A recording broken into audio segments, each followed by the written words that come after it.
and everybody else who's in today's meeting. We are having a follow-up meeting. Today's portfolio committee meeting is meant to deal with the matter of Grabouw.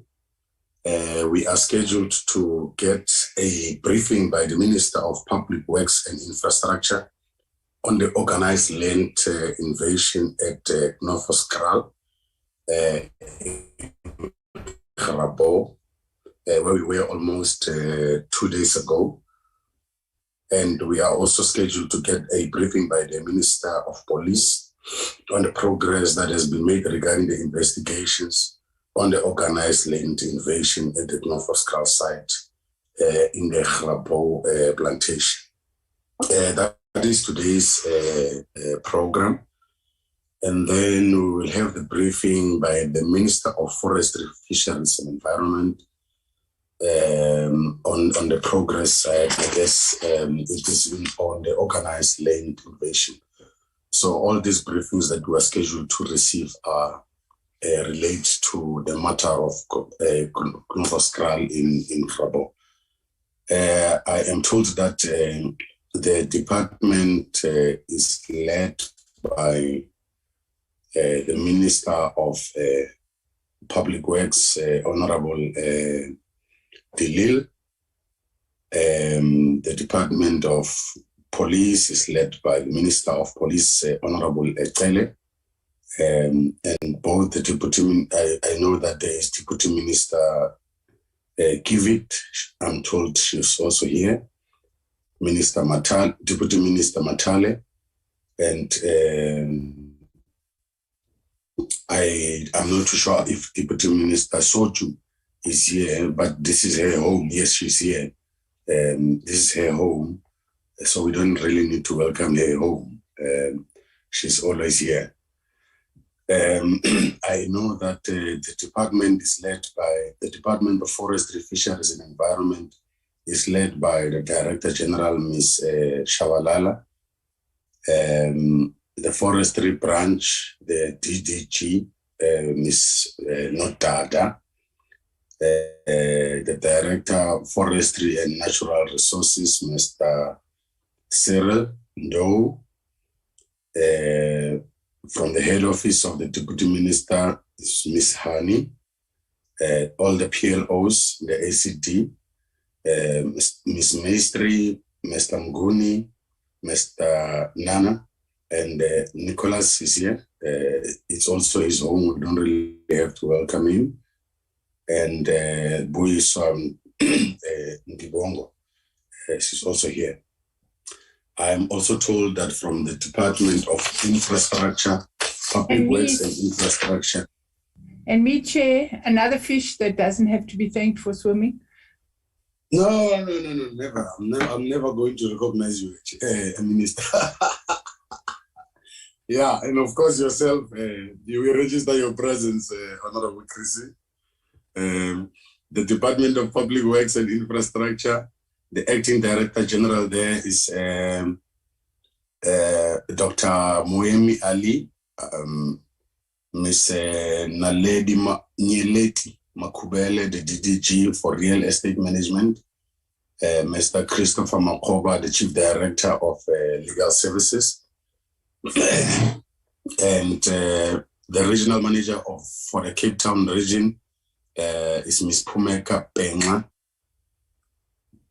The Acting DDG Real Estate Investment Services is Mr. Kausani. Mr. Solinwan is the Director Real Estate Management Services. Ms. Dimakato Mokachani, Deputy Director Real Management Services. Mr. Tumisan Kubela, the Acting Director Real Estate Management Services in the Cape Town region. Ms. Valentine, she's a Deputy Director of Utilization and Contract Management. And then lastly, there's Ms. Mahlombe. She's a Deputy Director, Real Estate Investment Services. And then from the South African Police Services, Honorable Pele will hear that we don't really know these names. It's Lieutenant General M.M. Mohlala. Yeah, we've seen him before. He's a Divisional Commissioner for Visible Policing and Operations. And then Lieutenant General Advocate T.E. Patekile is a Provincial Commissioner of the Western Cape. Major General Peters, Brigadier Malahlela, Colonel K.B. Stein. Those are the delegations from the Department of Public Works and South African Police Services. And then all these other people who are here are from here, led by the Minister Barbara Creasy, Deputy Minister Soju, the DG Ms. Chavalala, and I suspect they normally bring everybody, so it will take us more time to welcome all of them. So we'll just welcome all of them without mentioning them by names. Honorable members, with that being said, I'll just use that as my opportunity to welcome all of you. I know members of this committee I suspect they have taken a bit of a rest. We only arrived yesterday from the public hearings, the last leg of the public hearings that was undertaken in the Western Cape. This week is just too full of activities. We have the MTBPS tomorrow and many other things that must be done. But this is a program that is being adopted by this committee. And this is a committee, this is a mandate that has been bestowed upon us by the people of South Africa. And therefore, this is the mandate that we are going to discharge. Chilis, can I check if there are any apologies?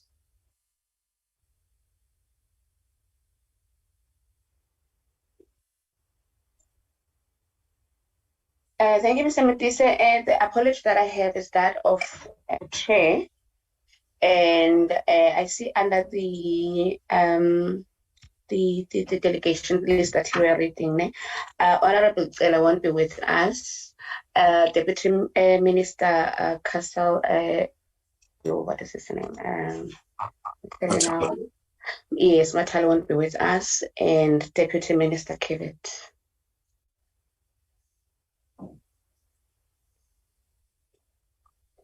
Yeah, those okay, who is then leading the delegation? From the police. Who is then leading the delegation of South?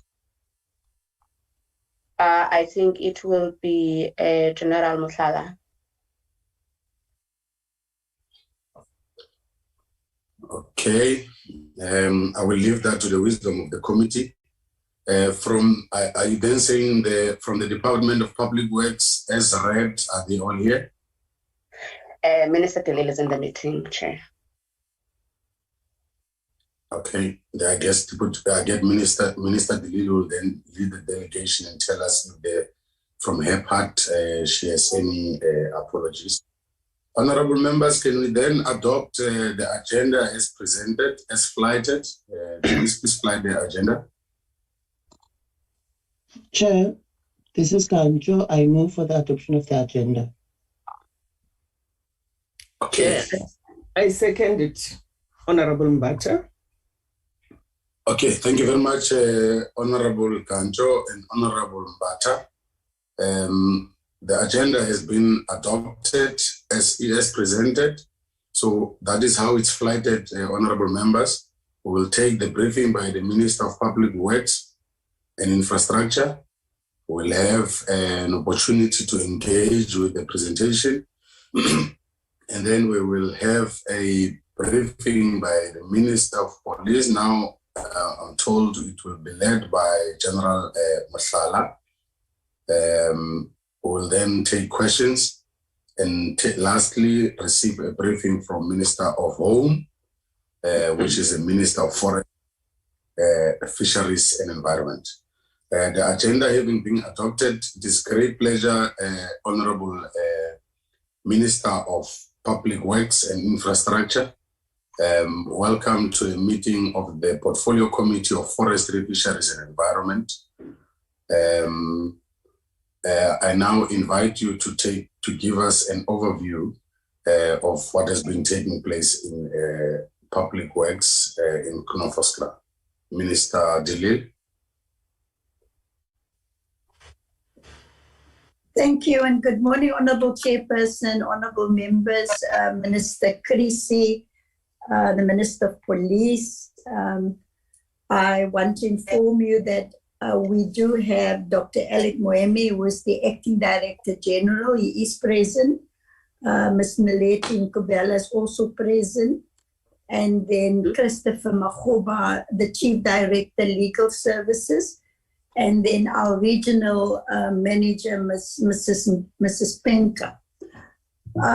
Chairperson, we've received the invitation on the 14th of October to come and address the portfolio committee, and we appreciate the invite.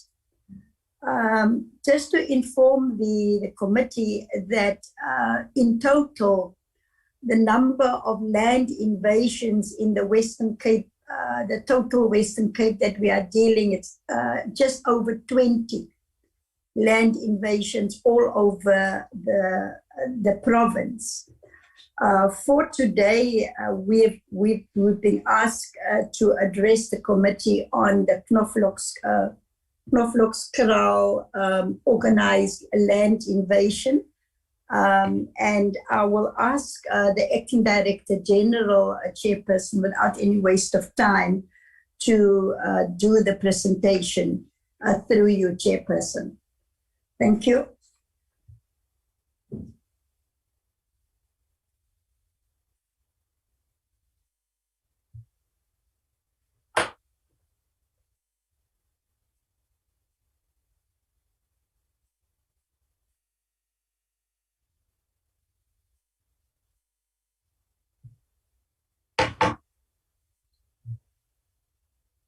Dr. Moemi? Alec? It seems he's not there. Chairperson, it seems that Dr. Moemi has got problems in connecting. I will now then ask the DDG for Real Estate Management, Ms. Naleti Nkobela, to lead the presentation. Through you, Chairperson. Thank you.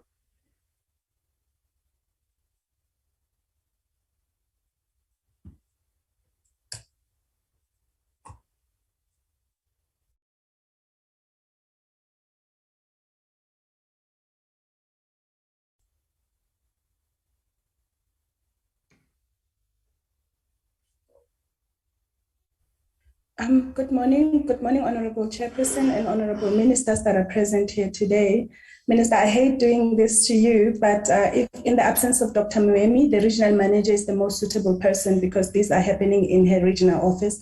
If that's okay with you, Minister, may I ask the regional manager, Ms. Pukuka Penga, to do the presentation for us? I could, Minister, but they are more closer to the matter than I am. Thank you, Minister. Thank you, Naleti. That is all in order. Thank you. Mrs. Pukuka. Good morning, Honourable Chairperson, Honourable Minister, both ministers, DG and colleagues and honourable members. The purpose of this presentation is to brief the Portfolio Committee on the organised land invasion at the Knoflokskraal site in Grabouw plantation. The next slide deals specifically with the invasions in Knoflokskraal in Grabouw, to be specific, and the subject properties which are affected is Farm 335 and Farm 336, which with the Department of Public Works is the custodian in terms of the title deeds indicated. And the extent of these properties is over, as close as just below 500 hectares both. The extent of the properties affected and the occupants, the legal invaders, the number is estimated at 2,380 at the moment. In terms of the legal process that we have embarked on as a department. The invasion of the state properties, it began in late 2020. That was during the COVID period, the lockdown. And on the 31st of December 2020, the department obtained an interim court interdict in respect of Farm Treaty 5 to prevent further invasion of the properties. And then while we were busy in that process of the court interdict in relation to Treaty 5, the invasion spread to the neighboring state farm, which is Treaty 6. And Treaty 5 and Treaty 6 are the subject properties that we are discussing today. Subsequent to that, on the 21st of April 2021, the department obtained another interim court interdict in respect of Farm Treaty 6 to prevent further invasion on the subject property. Both court orders were made final on the 20th of September 2021 and 18th of May 2022, respectively. I think most importantly is to mention that as a department, we could only opt for a containment order because evictions were not allowed during the lockdown. And to date, the estimated legal cost that we've incurred with regard to the two farms, it's in the region of 3 million, and this is inclusive of council fees, sheriff and sheriff services. Progress to date. There is, in the Western Cape, we have a joint district and metropolitan approach forum which has been established. And our Minister Delil of Public Works is the lead in that forum, as well as the MEC of local government. And at a recent meeting, which was held on the 17th of August 2022, the matter was discussed. And in that meeting, the minister was in attendance. And the JDMA advised that a Grabouw land invasion steering committee should be established. And on the 12th of September 2022, all stakeholders were served with letters to serve into the steering committee. And the first meeting with as the committee was held on the 3rd of October 2022. And the next meeting is envisaged to take place now in November 2022.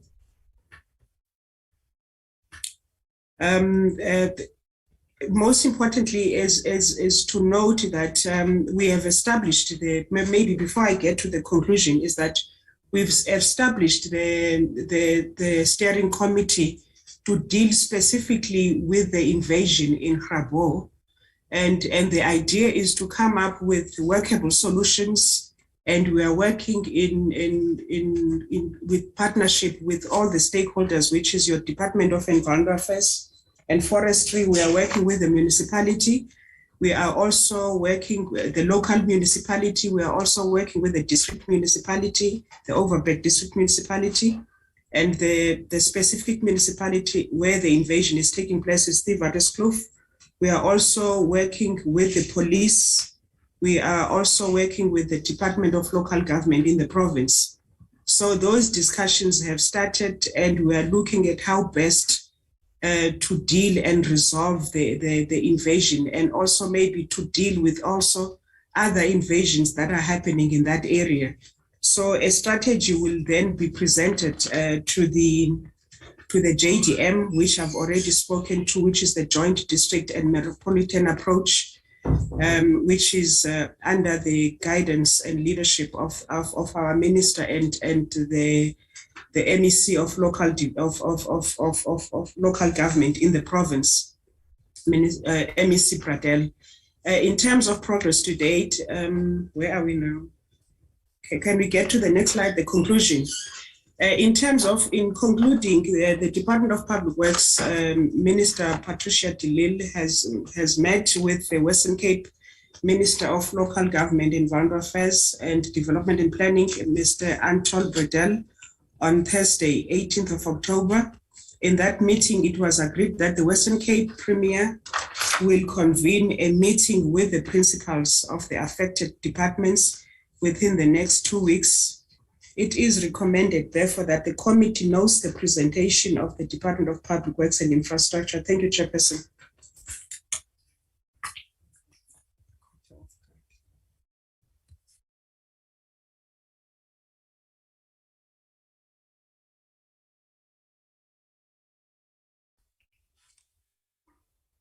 Honorable members, that is the presentation from the Department of Public Works and Infrastructure. I would like now to take this opportunity to invite you to engage the presentation.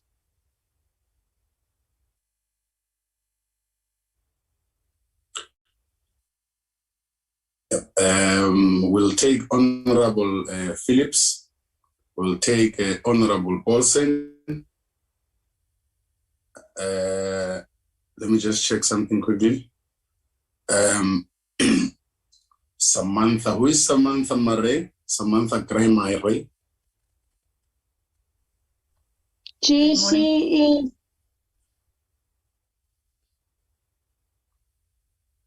Honorable members, does any one of us know Samantha Graham-Murray? Chairperson, she is the shadow minister from the DA serving on the Committee of Public Works. Is she an MP? She's a member of Parliament, yes. Oh, okay. Apologies, Honorable Member. I was not even notified that you are part of the meeting. And then you will follow. And then we will have Honorable Bryant. We will have Honorable Mbata. In that order, Honorable Members.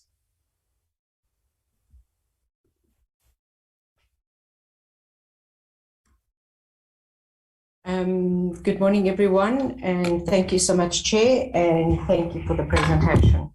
I have a number of questions on the presentation. The first question that I have is, what was the purpose of applying for a containment order? My second question is, were these containment orders successful? My third question is, have eviction orders been applied for since lockdown was lifted? Then I have some questions about the security companies involved. I see there was no mention made about them in the presentation. The first court order was obtained on the 31st of December, but there was no security employed by Public Works or the Department of Forestry, Fisheries and Environment until the 26th of April 2021. Can we have an explanation for that, please? My next question is, how many security companies have since been employed by the departments? And what has the cost been to the taxpayer for these security companies? Then I'd also like to ask a question about portion 334 and 445. These two have also been invaded, yet there's no mention made about them in the presentation. What is the reason for that? Because one of those portions is actually connected to one of the court orders. And then I would also like to know if,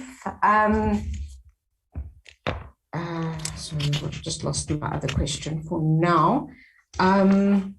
The cost order that was found, I know that it was held in abeyance, but has any effort been made whatsoever to recover any of the costs incurred by the taxpayer for this land invasion? That's all for now. Thank you, Chair.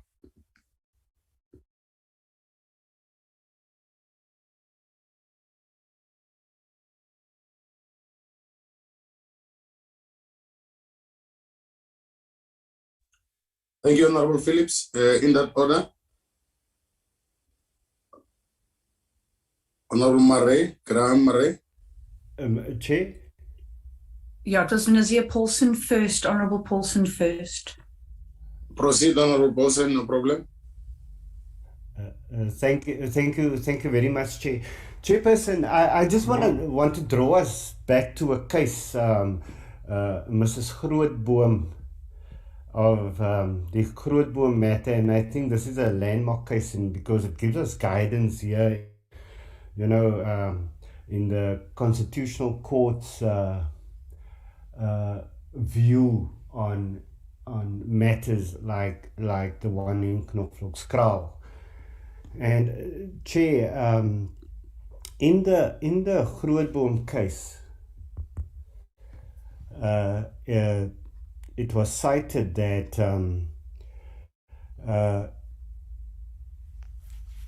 that government has a obligation by law, in terms of the constitutional provisions of section 26 and 28, that we come from a society that is unequal and remains unequal in terms of wealth and land, and that some people were denied the opportunity to acquire wealth and land, and that is translated into people being homeless, especially here in the Western Cape, right? So we have a commitment to address this and to transform society, and this lies at the heart of our Constitution. Now, in terms of this, government has an obligation to make sure that people have a dignified place to live. So the question is not here, what are we going to do to remove people from Knoflokskraal? That is unconstitutional. And the court has already made a ruling, the High Court has already made a ruling that prevents anyone from being removed from Knoflokskraal. The argument is very wrong here to still want to challenge a High Court ruling. It's a very wrong argument. It's unconstitutional. It is illegal, actually, for members of this portfolio committee or any other portfolio committee to now want to continuously pursue people. If government cannot give them alternate adequate housing, we then have to make sure that the people of Knoflokskraal are given the opportunity to create a dignified life for themselves. And then our responsibility as government is to ensure that the people of Knoflokskraal are given the services that would allow them to lead lives of dignity.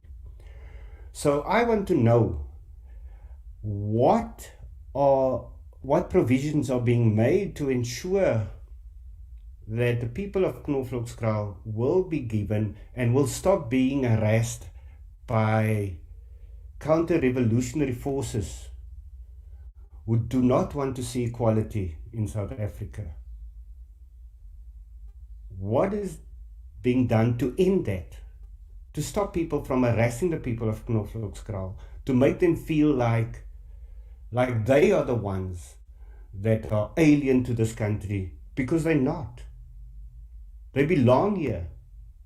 They deserve to be given an opportunity to live lives of dignity without being harassed and told that they don't belong here. Now, I do know there are some opportunists amongst the people in Knoflokskraal who have taken the opportunity to take land or additional land, or this is what I hear, in addition to the land that they have elsewhere. Now, those are the opportunists. But the majority of the people at Knoflokskraal have nowhere else to go. They were living in backyards, which is a common thing across this Western Cape. I want to know, what are we doing to make sure that we're allocating Knoflokskraal that 5,500 hectares of land, giving each one a piece of their own land? That's the first question. What are we doing to make sure that all of those people are given services?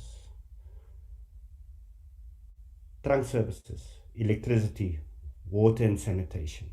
Those are the things that we should be talking about. Those are the things that is where we should apply pressure.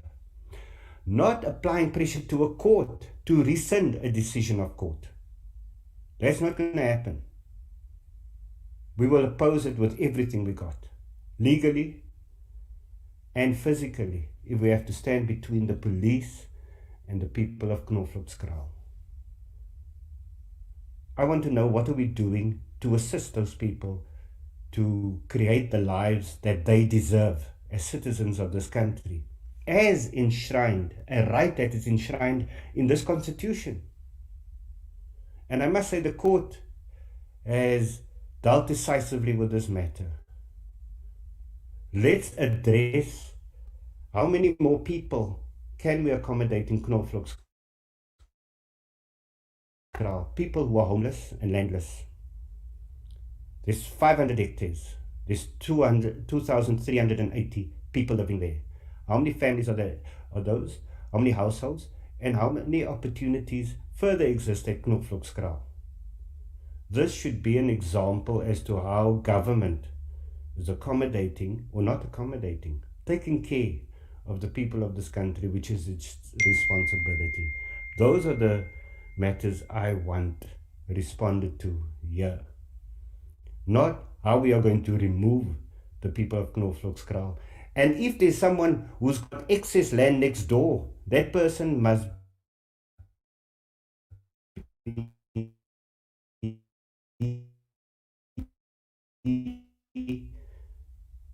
never ever see so much of it. And all others want is just a place to stay. Honorable Person. Thank you very much, Chairperson. Honorable Person, please, yes. Please be kind to just repeat, I think, the last sentence, because you got cut there. My apologies, Chair. Chair, I'm saying that it's a disgrace. There's someone with so much land that they will never ever see is wanting people removed from the property next door. That person should be availing some of that land to the people who have nowhere else to go. Thank you very much, Chairperson. Thank you, Honorable Paulson. The next speaker is Honorable Brian. Is it Graham-Murray? Graham-Murray, yeah. Yes. Thank you, Honourable Modise, and I really appreciate the opportunity to ask a question on this portfolio committee meeting. Chairperson, the issue of Knoflokskraal has come since August 2020 was the first time that I saw that this was identified as a potential property for land invasions. And at that stage, we were given assurances that there were strategies in place to prevent land invasions. In June 2021, we were advised that there were only 250 structures on the property. By July 2021, there were already 1,000 structures on the property. Now, the slide 4 that we saw today indicated that there were 2,380 occupants living on that property. But I have a recent question that I got back from the minister that states that there are actually now 5,599 structures on that property and around 177 that are half built. So this also speaks to the question that Honourable Phillips asked, in that we've been advised throughout the entire process that there are court orders in place and that there were security companies engaged as well as the sheriff to ensure containment measures would be implemented. So the court orders were there to prevent any further invasions, as well as to ensure that there was no incitement to invade. Now, we have evidence that this entire process was politically motivated.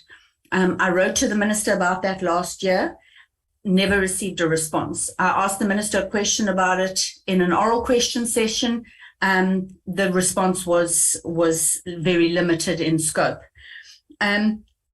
So the question I have is, and I think Honourable Paulson is correct in some respects in that, yes, we need to provide people with a dignified experience, but the point is that there are work opportunities that have been lost as a result of this land invasion, because this property was earmarked for other other projects that would have created jobs for the people of Knoflokskraal, as opposed to just providing them with a piece of land that's unserviced, and that a municipality as bankrupt as that municipality will be unable to service. And again, just taking things by force unlawfully should not suddenly create an environment where you are provided with services. These things need to be done lawfully and in line with what the constitutional imperatives are. So the minister has actually been to that area on several occasions to address this issue throughout the whole process of the land invasions. And yet between the minister, the department, the sheriff, and the security companies and the courts, they have been unable to stop the ongoing onslaught on this property. Now I see that the Premier of the Western Cape is the person who's now convening all the meetings. Why is the minister and the department now absolving themselves of the responsibility? They've tried to give it to the Department of Forestry and Fisheries and Environment, and now it appears as though they're trying to give it to the Western Cape to run. So I do believe that the department has failed abysmally in terms of protecting this property. They have allowed this ongoing onslaught on the property. They've spent over 3 million rand on it, and to date, they have not managed to curb any of the land invasions that have happened. So I'd like to know what the plans the department has for this piece of land and how they're going to, because there will never be services on their property. They're too far away from where existing services are operating. So in terms of perhaps NIP 2050, phase 2, where they're talking about new brownfield and greenfield developments, perhaps they'll have to look at that. But money's going to have to be sourced from somewhere. So I'd like to know how the department plans to deal with either the provisioning of services to the people who live there, or finding alternative accommodation, because that's the next step. Thank you very much. Before you go, Honorable Graham-Murray. Yes, sir. You kept referring to the department. I want us to be clear, which one are we talking about? Is it now the Public Works or is it both? No, sir. No, the property belongs to the Department of Public Works and Infrastructure, and they at this stage are the custodians and required to address the issues around this invasion. I'm with you. I'm with you now. Thank you, sir. Thank you very much. Honorable Brian.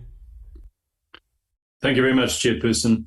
Chairperson, as Honourable Paulson has mentioned earlier, both departments, the DFFE and the DPW, found themselves in a very difficult position now that these parcels of land have been invaded. There are human beings living on these sites who do have rights, and the Department of Public Works now, as the owner and manager of this space, will have to now address this and have to address it sensitively and with the correct laws and legal practices guiding them to ensure that nobody who is currently living on that site is now put in a more prejudicial position. But the challenge, as Honourable Graham-Murray has mentioned, is that this is the whole reason that these organized land invasions are so problematic, is that when you invade a piece of land that hasn't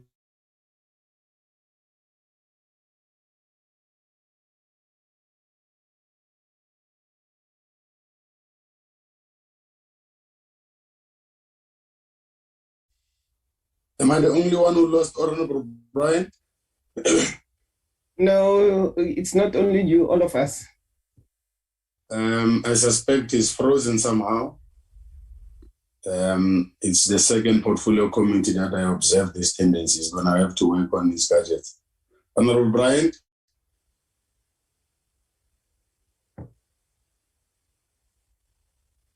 He got cut. His mic is on. Maybe he's experiencing load shedding. Is he still there? Honorable Brian? He's not now. I think he will rejoin. Okay. Yeah. Can we then agree to give him back his opportunity when he comes back? For now, let's take Honorable Mbata.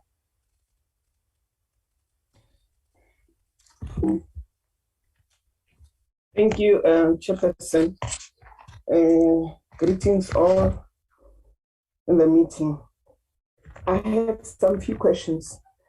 The first one is related to the real estate management of the DPWI.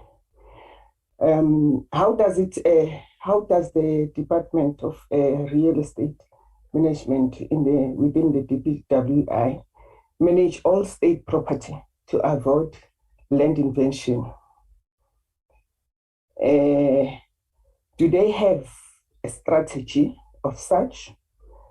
Because the Minister of DPWI indicated that there's 20 other land invention in only Western Cape, which is a big number. Secondly, there is 2,380 occupants in those two land. What is the plan of an alternative accommodation for these occupants? Do they have a strategy on how they are going to remove them? Because they cannot only evict them without an alternative accommodation. The other thing, I think Comrade Paulson has mentioned that these occupants, where they are, the DPWI must make sure that they protect the environmental pollution, of which if those people are there without any services of water, toilets, waste management, that environment will be polluted. So it will affect also our department. Are they having any plan whilst they are there? Because if you look at the date when they were in those farms or those lands, it's more than 2 years now. And that area, if there are no service delivery, it is a problem, especially to us as the PC of Environment, Fisheries, and Forest. So I want them to tell me what is their strategy or plan to protect the environment, the environmental pollution in the meantime, while those 2,380 occupants are in those areas, in those two lands. I think 3 million, sure, it's a lot of money.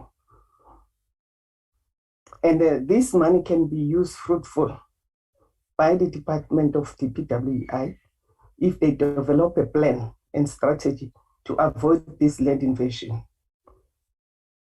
But if they don't have a plan, this is what we are going to get, where there's land invasion. I'm talking from experience. I'm around Gauteng in Pretoria. There are buildings that belongs to DPW, and they are vacant, not used, and they become the place of where people will do criminalities and drugs. There's a lot of those buildings. There's a lot of estate houses that have been invaded by the communities up to where the ministers are staying. There's a lot of houses that have been taken by the communities. They are staying there. They are not paying any service. And that had a negative impact on the DPWI because they are paying those services.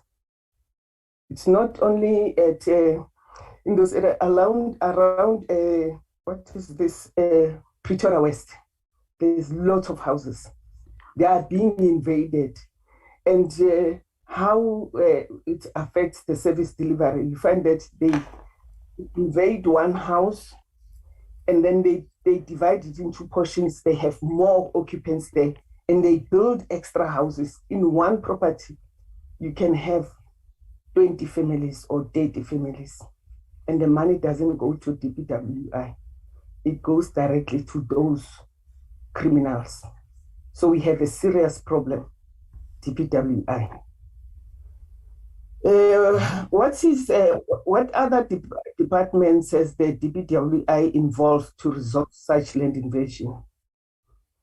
Because we can't be reporting on the things that have already happened. Prevention is better than cure. So you must have a plan to prevent all these things. And Minister, that means your officials are not doing the correct job. There's a monitoring and evaluation that needs to be done. Remember, DPW has got lots of state properties. And if we have this problem now that we are discussing, which is only one province, Western Cape, what about the other provinces? It is a disaster that needs to be corrected. I thank you. Chairperson, before the next speaker comes, Chairperson, I take umbrage to our people who are native to this land are being called land invaders. It's an insult. You're telling us that these people are like those people who came on ships here and just took land where they didn't have to have land. You can't allow this to happen, Chairperson. Calling our people land invaders. I don't care which party they belong to. You don't call people land invaders. Those people are native to this country. These are not land invaders. Hey, It's a disgrace. We get emotional.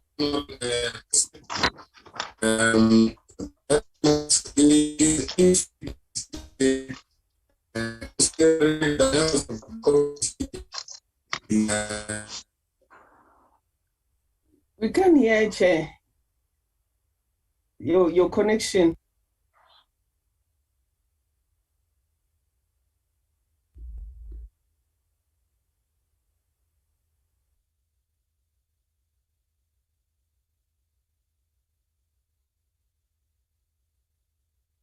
Chilega. Yes, Honorable Mbata. Chilega. Yes, I'm here, Mbata. There's a problem of connection, and just check with. Yes. Yeah, I'm checking.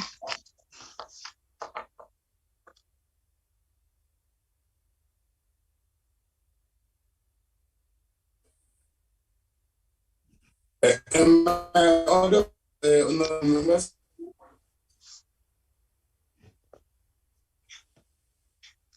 Your connection is very bad, Honorable Chairperson. Oh, okay. I suspect, I think there is load shedding somehow. I'm happy to be back. I'm trying to address Comrade Honorable Paulsen. Let us not be emotional about it so that we are able to get to the bottom of it and provide everlasting solutions. There is no name that can be used other than that for now, which I subject to the wisdom of the people. But let me proceed with you. Honorable Brian, you are back. I have noted you. You want to proceed now? Yes, Chairperson. Apologies for the breakup. I just dropped signal. Chair, I was just speaking. I was at the point where I was talking about the orchestration of the invasion that took place, and just whether or not DPW itself has taken any action against those who instigated it, because I think that really is the central issue here. We have seen, and I'll refer to an article on News 24 on the 30th of October 2021, where one of the people who was involved in orchestrating this activity stated, and his name is mentioned, he stated, "The land is for free. We've had numerous meetings. I've told people the land is for free. We're reclaiming the land." And then there's a voice note as well, where he says in the voice note, "If good has this municipality, we will speak to the Minister of Public Works about owning this land. And if this happens, then I will decide what happens on this plot." has any action been taken against these individuals who orchestrated this? Because this has led to so many more additional challenges at a later stage. And I know at the time as well, the MEC for Human Settlements in the Western Cape raised concerns around the minimal security that was put in place. Now, the Minister of DPW did respond to a question last year saying that security had been placed on the site to prevent any further occupation. But since then, as we've heard, the population's grown to almost 2,500 people, with, as my colleague Samantha Gray-Mara has mentioned, potentially 4,000 to 5,000 structures. So, I mean, would the minister accept that the security that was put in place was certainly not able to deal with the subsequent increase in the occupation of that site? We totally accept the challenges faced during COVID with sort of evictions, etc. But we're not talking about evictions. We're talking about security on site to prevent those occupations from taking place in the first place. And it doesn't seem as if that security was properly placed on that site. And as mentioned, we've lost now potentially thousands of jobs. At our last meeting, we were told that DFFE can't do forestry on this site anymore. And, you know, that's going to impact so many people in those surrounding areas who could have benefited economically from that. And we also heard that the DFFE had tried to meet with the local Waterskloof municipality, and they weren't getting any assistance, unfortunately, from the political administration of that municipality. I'd like to know if the minister herself perhaps has a good working relationship with that municipality, and if she believes they're doing a good job, and whether or not she thinks that some of those jobs could still potentially be salvaged. What steps are going to be taken by the minister further to protect those who are staying on the site and the surrounding properties from fire risks, especially taking into account the massive fires that took place at the site earlier this year? And we heard directly from people during our public hearings on the Felton Forest Fire Amendment Bill of the dangers posed by fires in that area, not only to the people who are now staying on that site, but also the surrounding properties. And lastly, we heard from a surrounding property owner, I think it was a Mr. Du Toit, who informed us that he's laid charges against the minister for negligence. I'd just like to know whether the minister can confirm this and whether or not the department will be opposing. Thank you. Thank you very much, Honorable Bryant. Honorable Gancho. Good morning, Honorable Chairperson, and good morning to everyone who's in the meeting. Chair, unfortunately, we don't have any other word to use but land invasion and land invaders. Our colleague also will have to bear with that. Chair, I am covered by my colleagues who have spoken earlier. I only have one question. Now that we see that the land has been invaded and seemingly there are no forests left, I just want to ask the Department of Public Works, what role do they expect now from Department of Forestry, Fisheries and Environment in this regard? Because I can see that there are no forests left. What is it that they want our department to do in this regard? Thank you, Chairperson. Otherwise, I am covered by all the speakers who have spoken before me. Thank you so much. Thank you, Honorable Gancho. Honorable Faiz Jacobs.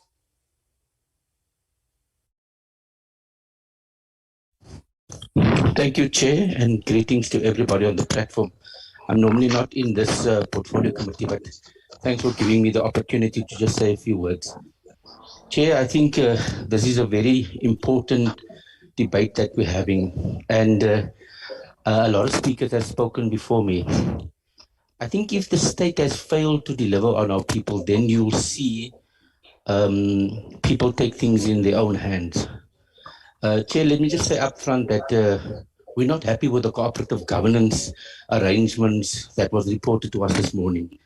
From national to provincial to local, our government has failed to provide a meaningful approach to a very complex problem. Honorable Jacobs?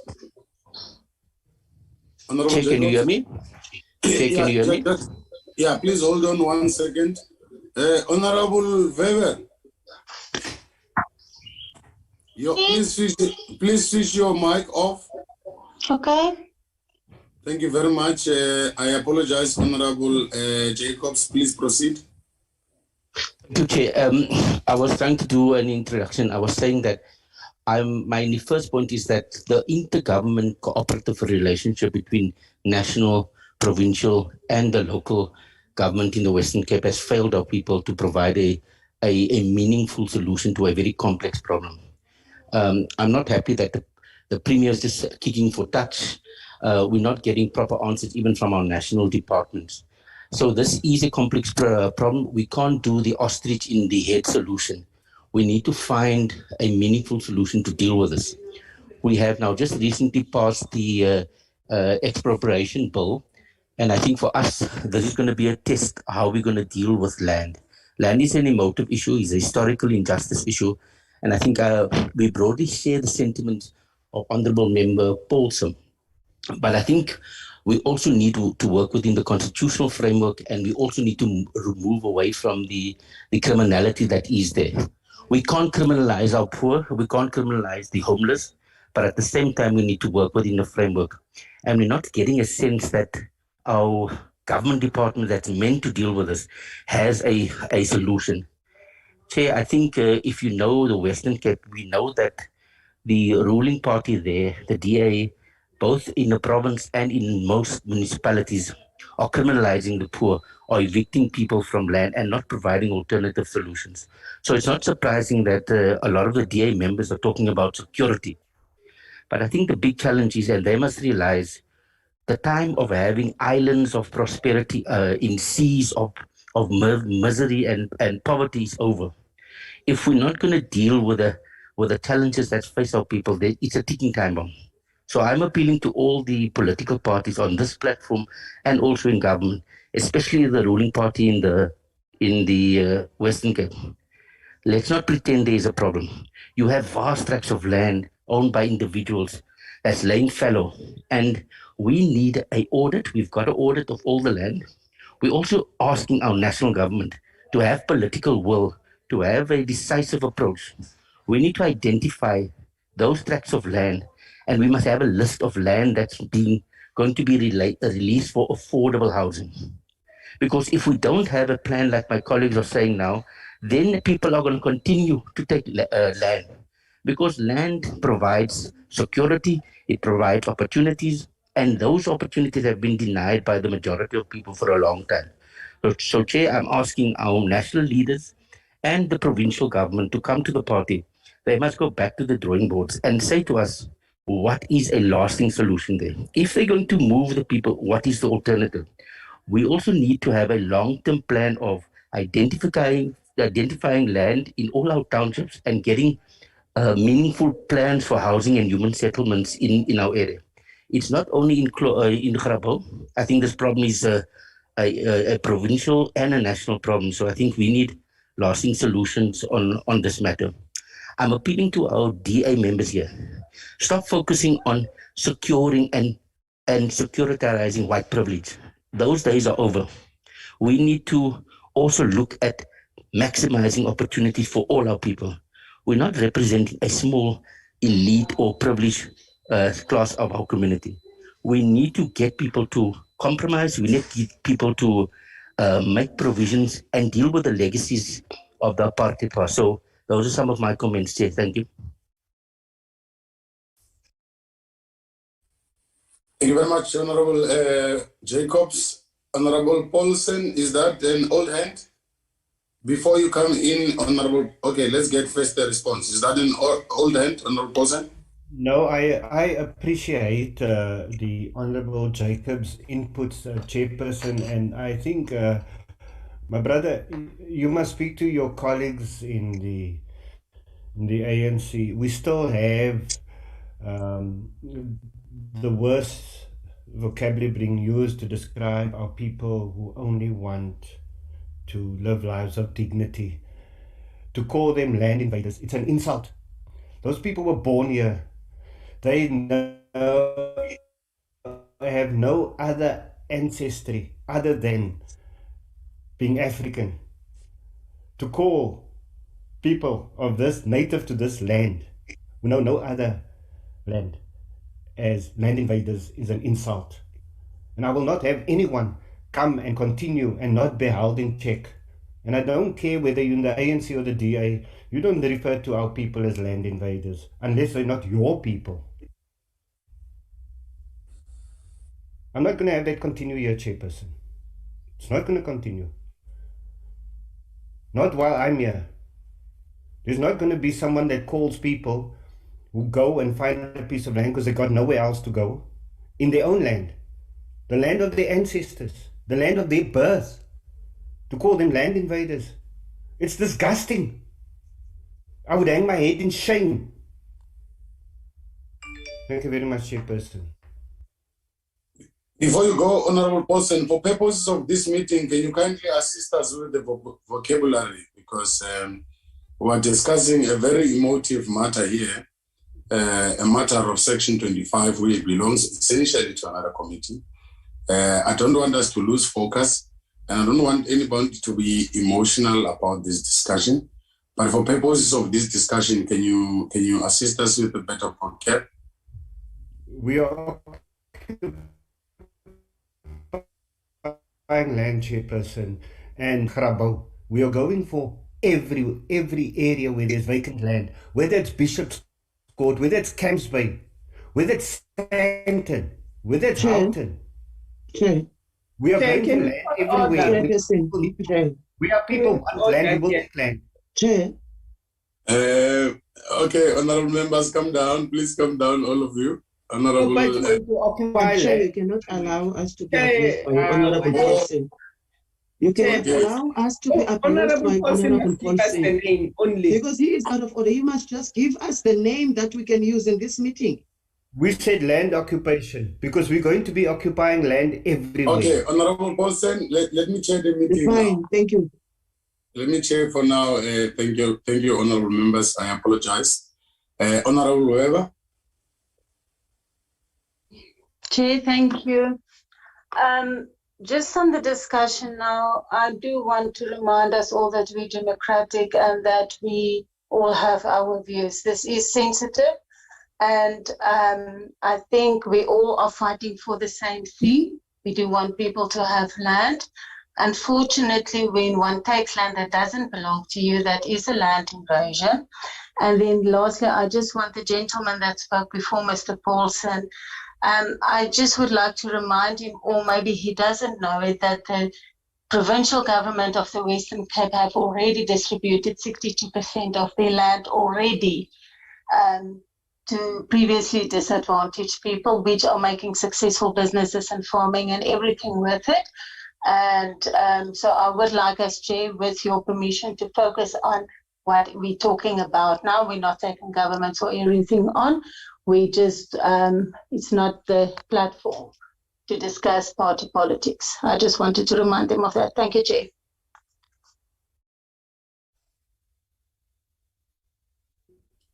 Chair, we will need today's portfolio committee is quite. Chair, my apology. Honorable Mbata. We'll request that report. That means in the next PC, the Western Cape province must come and report to us because it's happening in their province. So there's nothing wrong when the previous honorable member spoke about the DA because they are leading the Western Cape. We'll need that report in writing. Okay, honorable members, thank you, Honorable Mbata. Honorable members, let's do this. I don't want us to lose focus. we are in a portfolio committee to get an update. Some of the questions that have been asked will be responded to directly by the Department of Public Works and Infrastructure. And we are not going to be caught in a debate of who is occupying where, how, for what, since when, how big, and all of that. I'm guiding this meeting and providing that what is ought to be taking place here is an update if there is a from the Department of Infrastructure, because those are the current owners of the land. Some of the questions that have been raised relates to the provision of services and all of that. I'm sure they have noted. So I'm going to invite them to respond to the questions that you have raised, all of you, and don't not be caught in semantics and the language and all of that. But on my side, I need a comprehensive briefing. In fact, I had expected a much detailed presentation from the Department of Infrastructure that will take us through as a department of Forestry, Fisheries and Environment, which is largely affected by the fact that there are no operations, there's no forestry, and as a result, significantly dealing with the department's ability to provide jobs as far as forestry is concerned. My questions to the Department of Public Works and Infrastructure, there are only two. What is currently happening there? Because it is solidly clear that there is increase. The numbers are increasing from the first occupant to the last. Do you have we all planted into this quagmire by one department, and then all the problems are then going to other departments? Give us a holistic picture of what is expected, what is currently happening there in Grabouw, and what role is the Department of Forestry, Fisheries and Environment is expected to play, because this matter falls squarely within your department as the current hold, so to say, of it. You expect us to assist, or if there is something called except under 2 weeks ago, which is planted in those of the Premier, which I don't see anything wrong in my view, because he's the leader of Cape. Sorry, Chair, your mic is breaking up quite a lot, your signal. Thank you, Honorable Brian. I just hope I'm clear now. I know we're all load shed, and I would understand when all of us from time to time have.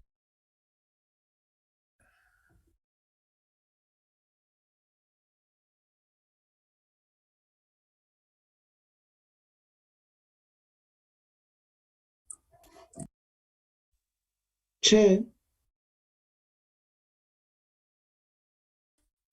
Okay. Yeah, no, this thing is seriously affecting us. Can I invite the Department of Public Works, Minister?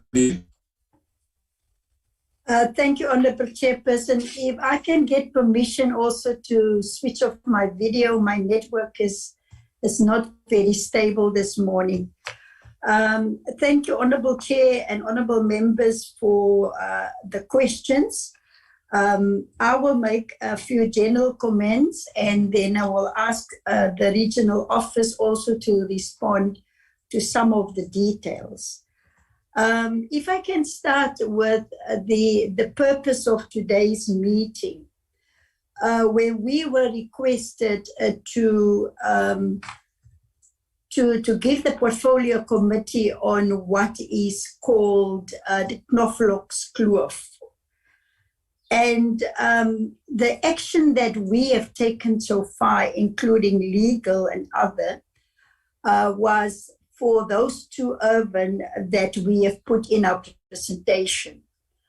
if we can come back to the committee and give a full presentation on all the land invasions, we will certainly do so. But the purpose we've already explained for the containment order, because this happened during COVID lockdown, we were only allowed to go for a containment order. And the members and yourself, Chair, asked what is currently happening and where are we now with the land invasion there.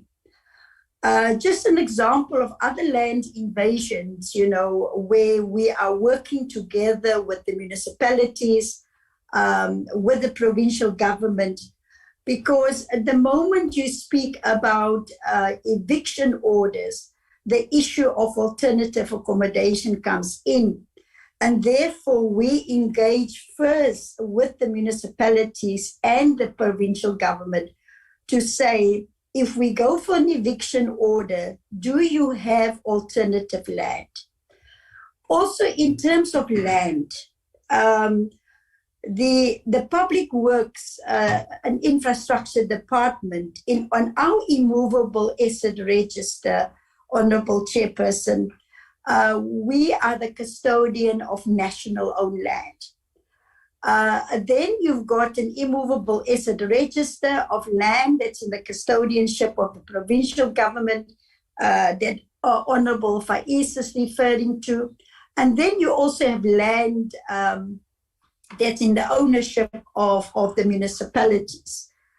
Now, Honorable Paulson made a reference to the Grootboom case, and I think this illustrates also that you need to find the balance of how you approach these matters, taking in consideration all the constitutional court judgments around evictions, and you have to work within that framework. Now, in terms of the Department of Fisheries, Forestry and Environment, there was a 5-year service level agreement between the Department of Public Works and Infrastructure and DEF, and that expired in 2021. Before it expired, I had a meeting with Minister Creasy and also the Deputy Minister of DEF, where I said to them, the history on this land goes back many years, where in fact in the 2016, somewhere there was an agreement to establish a trust so that the local community can benefit from job creation in the forestry. That never materialized. And I also said to the minister, what are your plans for the future use of the land? Minister Creasy referred me to the new forestry policy that was adopted by Cabinet in November of 2020, I think. So we did discuss the future use of the land.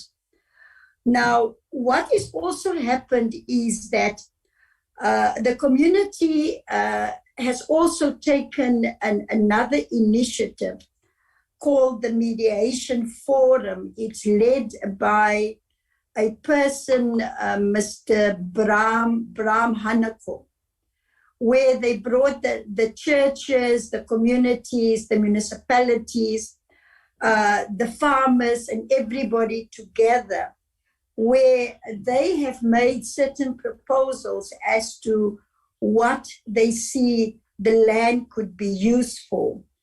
And that is the proposal that in the meeting that Premier Alan Winde is going to convene with the principals of the departments, that will be discussed to see what the community and the churches and municipality is proposing we need to do. And so that meeting will take place. But also the other meeting at the Overberg district level, where all municipalities are represented, again, the matter is being discussed there to find a lasting solution. And I want to make an appeal through you, Chairperson, that you give us 1 month to put all of these things together and come and present to the committee a complete plan that must be agreed between the national departments, the provincial government, the municipality, about a way forward. So our approach to the properties at hand is different.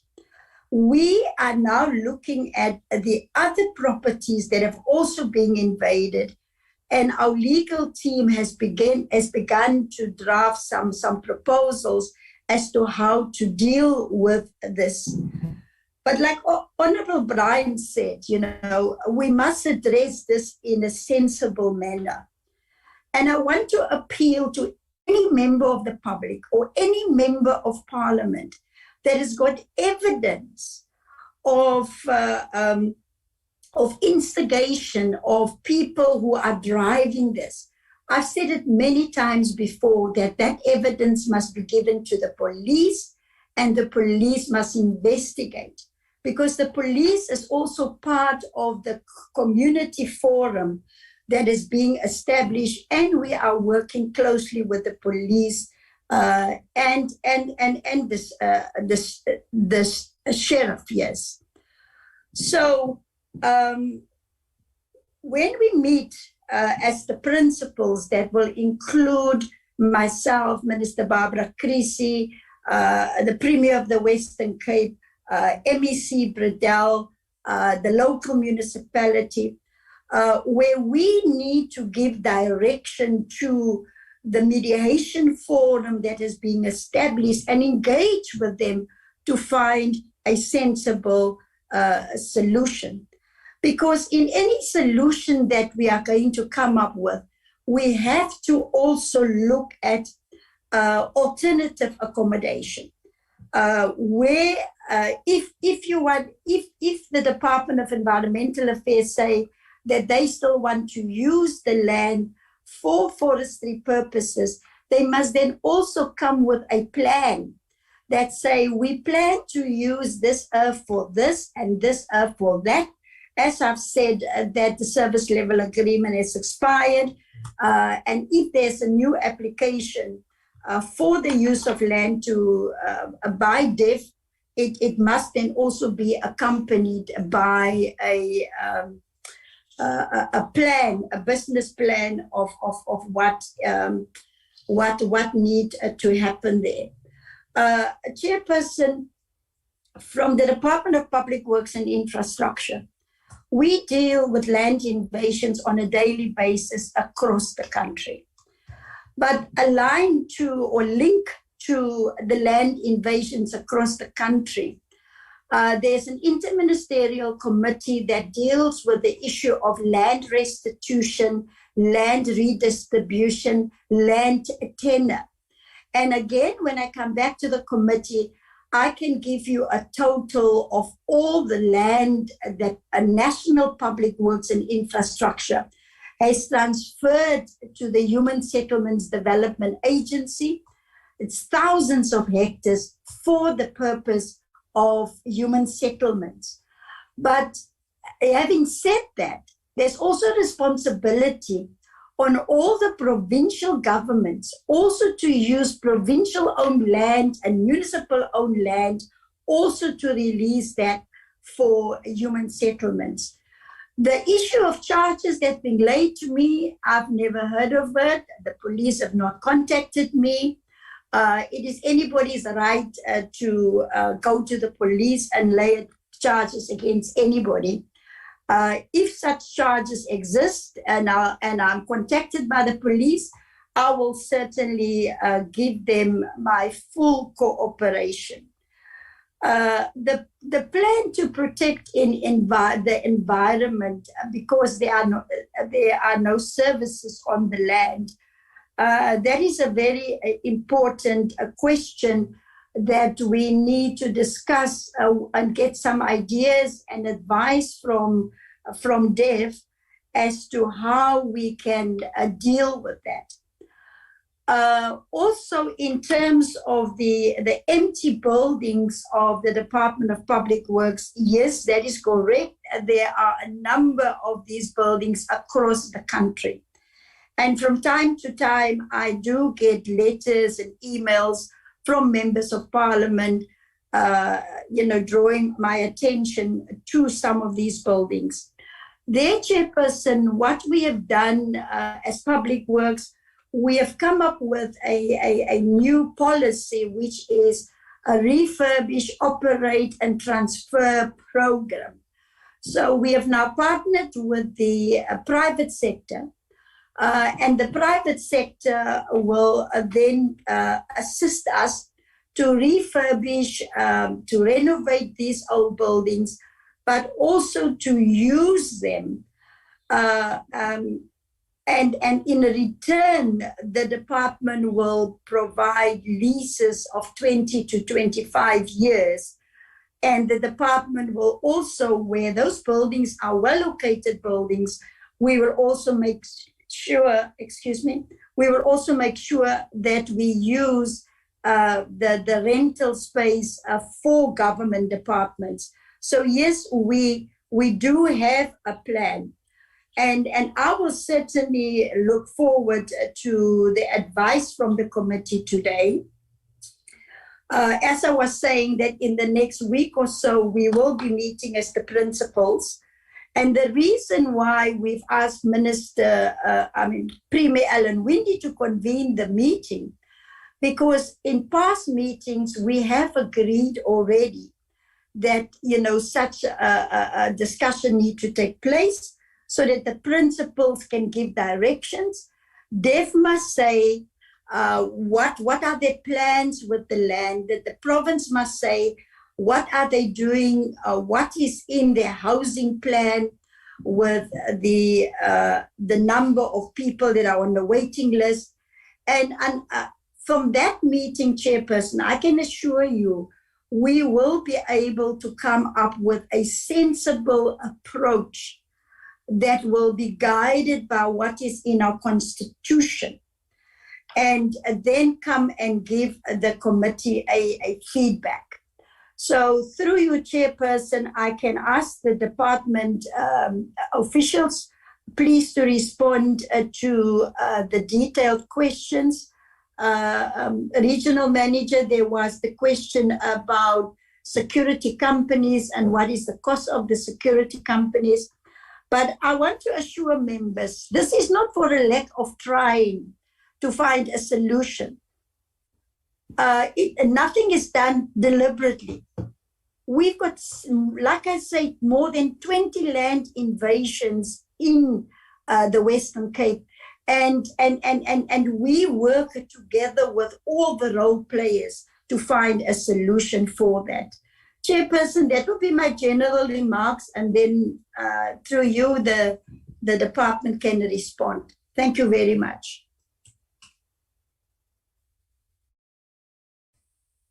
Who is starting from the department, Minister Dilip?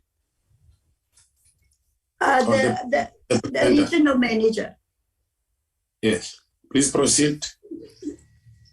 Thank you, honourable member.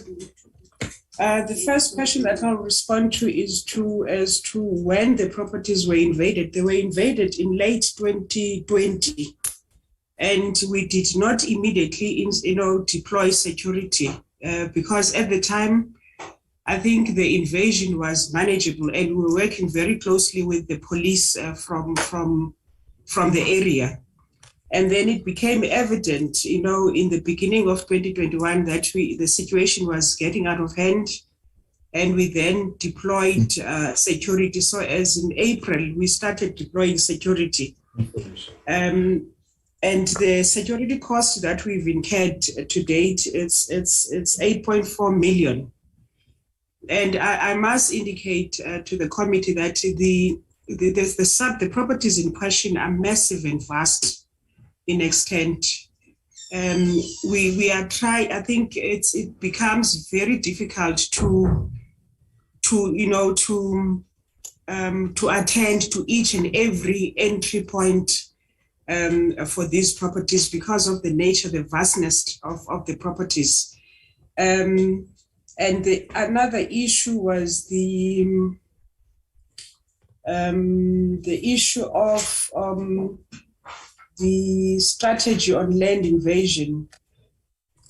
What we have since done, since we are working on the JDM, we are participating in the JDM, and we are working with the district in that area, and this is something that will be implementing across the province. We have started establishing land forums in each district where we are working with the municipalities in a district, because these land invasions that we see, especially in the Western Cape, they happen within the municipalities. So we have established these land forums where in a district all the local municipalities are represented and are represented at a level of an MM. And the idea is to sign some form of a memorandum of understanding or service level agreement, whereby they would then assist us as a department, because we do not have presence across the province. So we have properties in the province, but we are based in Cape Town. It then gets difficult to manage and also anticipate some of these invasions, because some of these municipalities, they get to know of these planned invasions, timelessly, and they get to us when the invasions have happened. So we are hoping that the memorandums that will be signing with the municipalities is just to assist us to deal with the issues around invasion. But I think our focus at the moment is to start with those municipalities and districts where land invasion is prone. And some of the issues which were raised by the honorable members is I think the minister has already spoken to the issues of alternative accommodation and the provision of services and the plan for the environmental pollution. I'm not sure if I've missed out. I'm not sure if maybe Chris, our legal chief director, legal services, would want to add anything. I would leave it at that, Honorable Chair.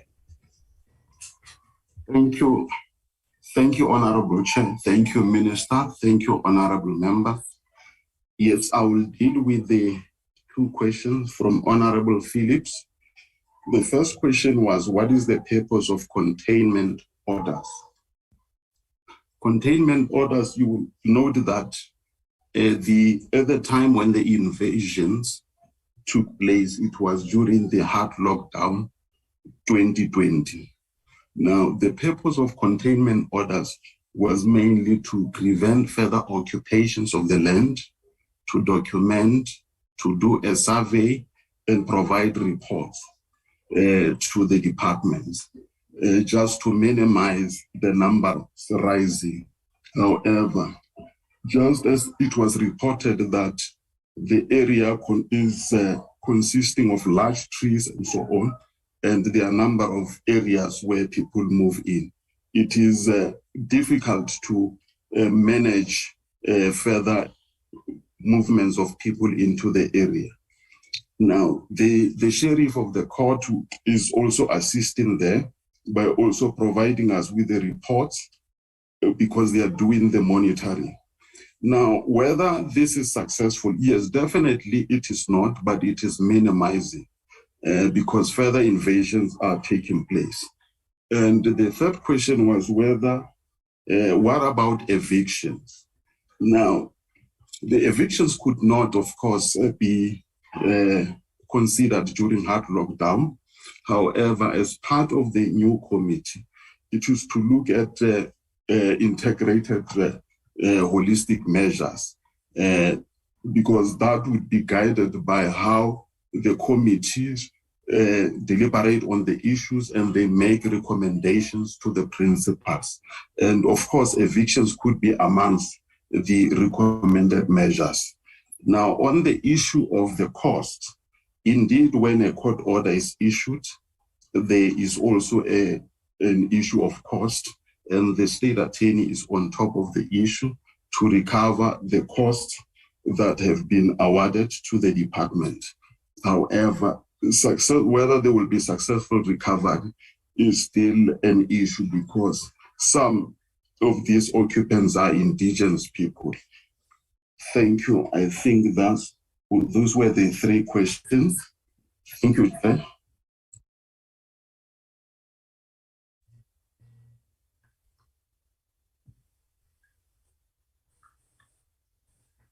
Let me start. Paulson. Hands. Sorry, Chairperson. I see the number is increasing. See the number increasing. What number is increasing, Chair? I suspect these follow-ups. That's fine. No, Chairperson. The numbers must increase. It's the reflection of the lived reality of our people. They are homeless and landless, and they need a place to stay. And unless we speak real expropriation of land without compensation, this problem is not going to go away. And I must add, Chairperson, we will continue the program of land occupation. There's nothing that's going to stop us. And we cannot see our people living in backyards, and we cannot see our people being squatters in the land of their ancestors. It is up to government to make sure that those people who will find vacant pieces of land in areas like Camps Bay, Bishop's Court, Constantia, Knoflokskraal, Sandton, Houghton, are given services so that they can start to build dignified lives for themselves and their families. Land is security, as our honorable colleague, Comrade Faiz Jacob said. Land is dignity, land is security. Our people deserve nothing less. It is up to us, as enshrined in the Constitution, to make sure that they are given the services that they need and deserve. Thank you, Chairperson. Thank you, Honorable Sen. Thank you, Honorable Weber, followed by Honorable Phillips, and then Honorable Bright. My apologies, Chair. I see I haven't lowered my hands. Sorry about that.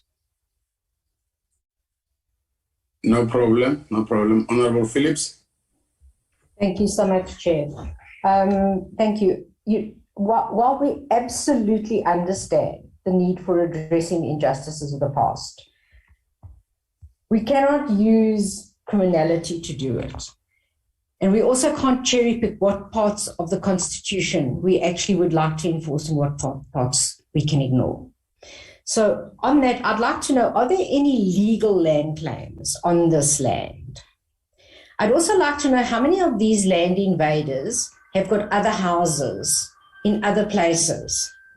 I'd also want to find out if anybody has looked at the impact on the biosphere by this land invasion, on the local economy, on our environment, on the tourism, which all create jobs, and also on any potential investment that is or should be coming into the area and into the country.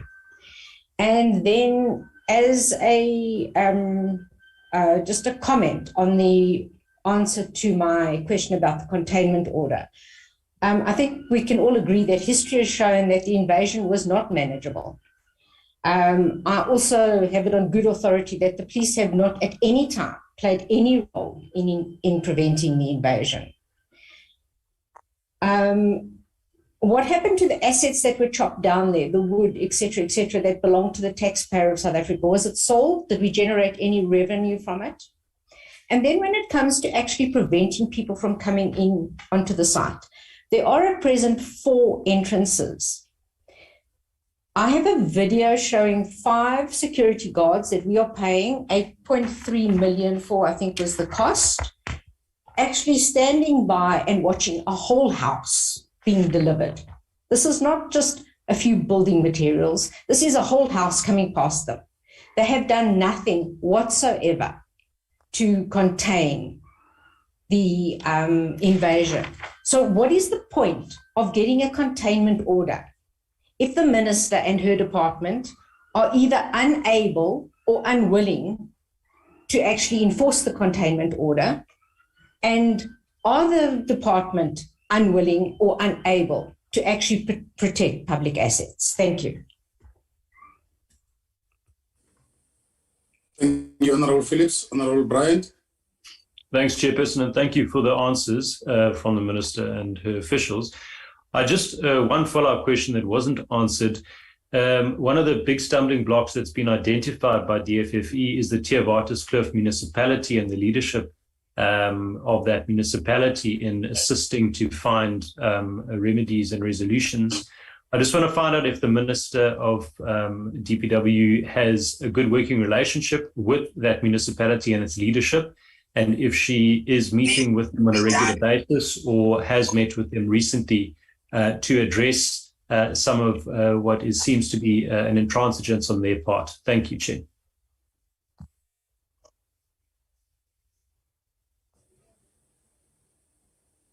Thank you very much, Honourable Bryant.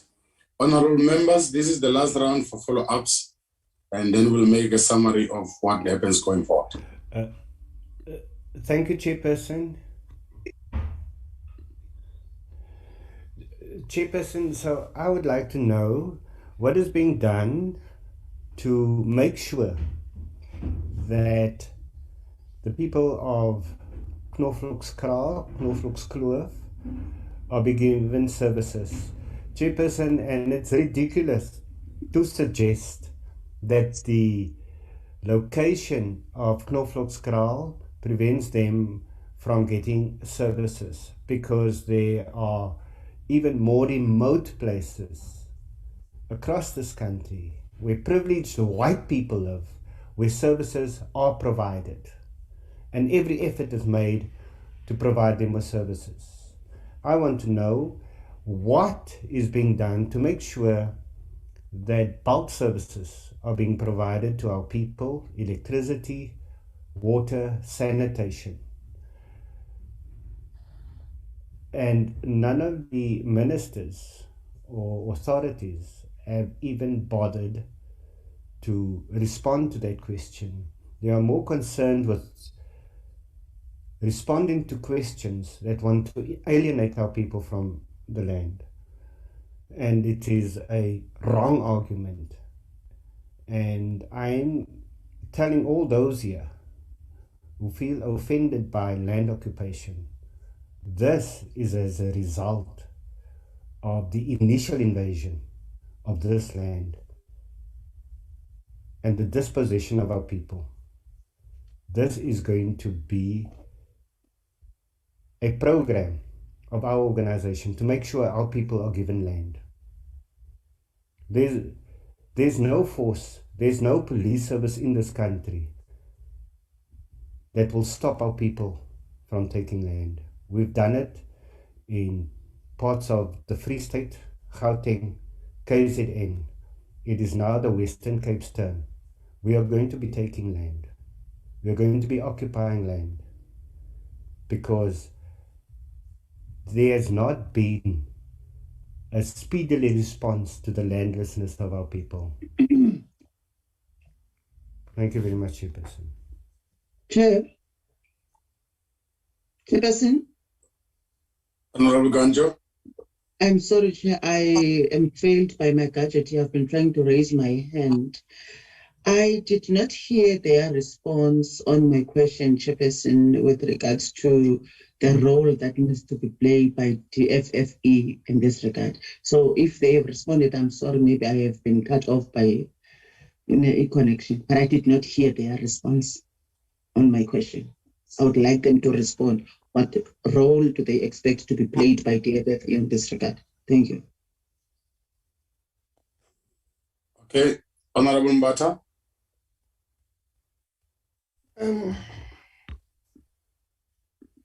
Thank you, Chair. Thank you, Chair. I just want to understand if the DPWI have or are investigating who is leading this land invention. If they know who that person or whoever is, what steps have they taken to those people? And the other thing, on the service delivery, our Constitution, Section 24, it indicates clearly that any citizen, all the citizens in South Africa, in this country, have the right to the clean environment, clean water, clean air. I don't condone the issue that the area is not, the land doesn't belong to them, but it gives the DPWI a role that they must, while trying to get an alternative accommodation when evicting these people, because you can't evict them and throw them in the street. During that process, there must be service delivery issues so that the environment is protected and the rights of these occupants are adhered to. So that's very important. And the other thing, I hear the minister is talking about what they've been doing, but let me tell you, this is a it's long overdue, Minister, because I think we started in 2019, but these issues have been there for a long time. I think next time when you come here, because your report was very brief, your presentation, we want to get a detailed report that will enable us as a member of parliament to debate and engage on it and come up with the proper recommendations. Because there are some of the things that are not in that report. And so we need a strategy. Your officials should have given or presented to you the strategies on all land invention in the whole of RSA before you could, when you took over, so that they can, in fact, they were supposed to report from as early as before this, before 2019, what strategies have they developed and how far the implementation so far. Because I believe that somewhere, somehow, we have lots of DPW regional offices in all the provinces and the national office. But the problems when it comes to the state properties is very high. And I still believe that the officials of DPWI are not doing justice. And I said it in my previous, when I was asking the question, I said, there should be a proper monitoring and evaluation of these officials. And let me tell you, once officials are in the same unit for a long time, there's an issue of corruption. So I think in your strategy also, there must be a way to not to keep these officials in one unit to avoid all these things. Because once you investigate it properly, you'll see that there's something that is not correct when it comes to the state properties management. I thank you. Thank you very much, Honorable Mbata. Minister and your team, so that we make a summary of how we move forward. Thank you, Honorable Chairperson. Honorable Chairperson, let me just deal with the question on what role DEF must play. In terms of our agenda, the next presentation will be by Minister Creasy, and I'm sure those answers will come from there. I can't speak for DEF. The issue whether we are unwilling or unable to protect, no, we certainly able and we are willing within the framework of the Constitution and by engaging with the affected communities and with the different spheres of government. That is exactly what we are doing right now, to consult, to get to an amicable solution within the three spheres of government. In terms of the meeting between Minister Creasy and the municipality, I wasn't present.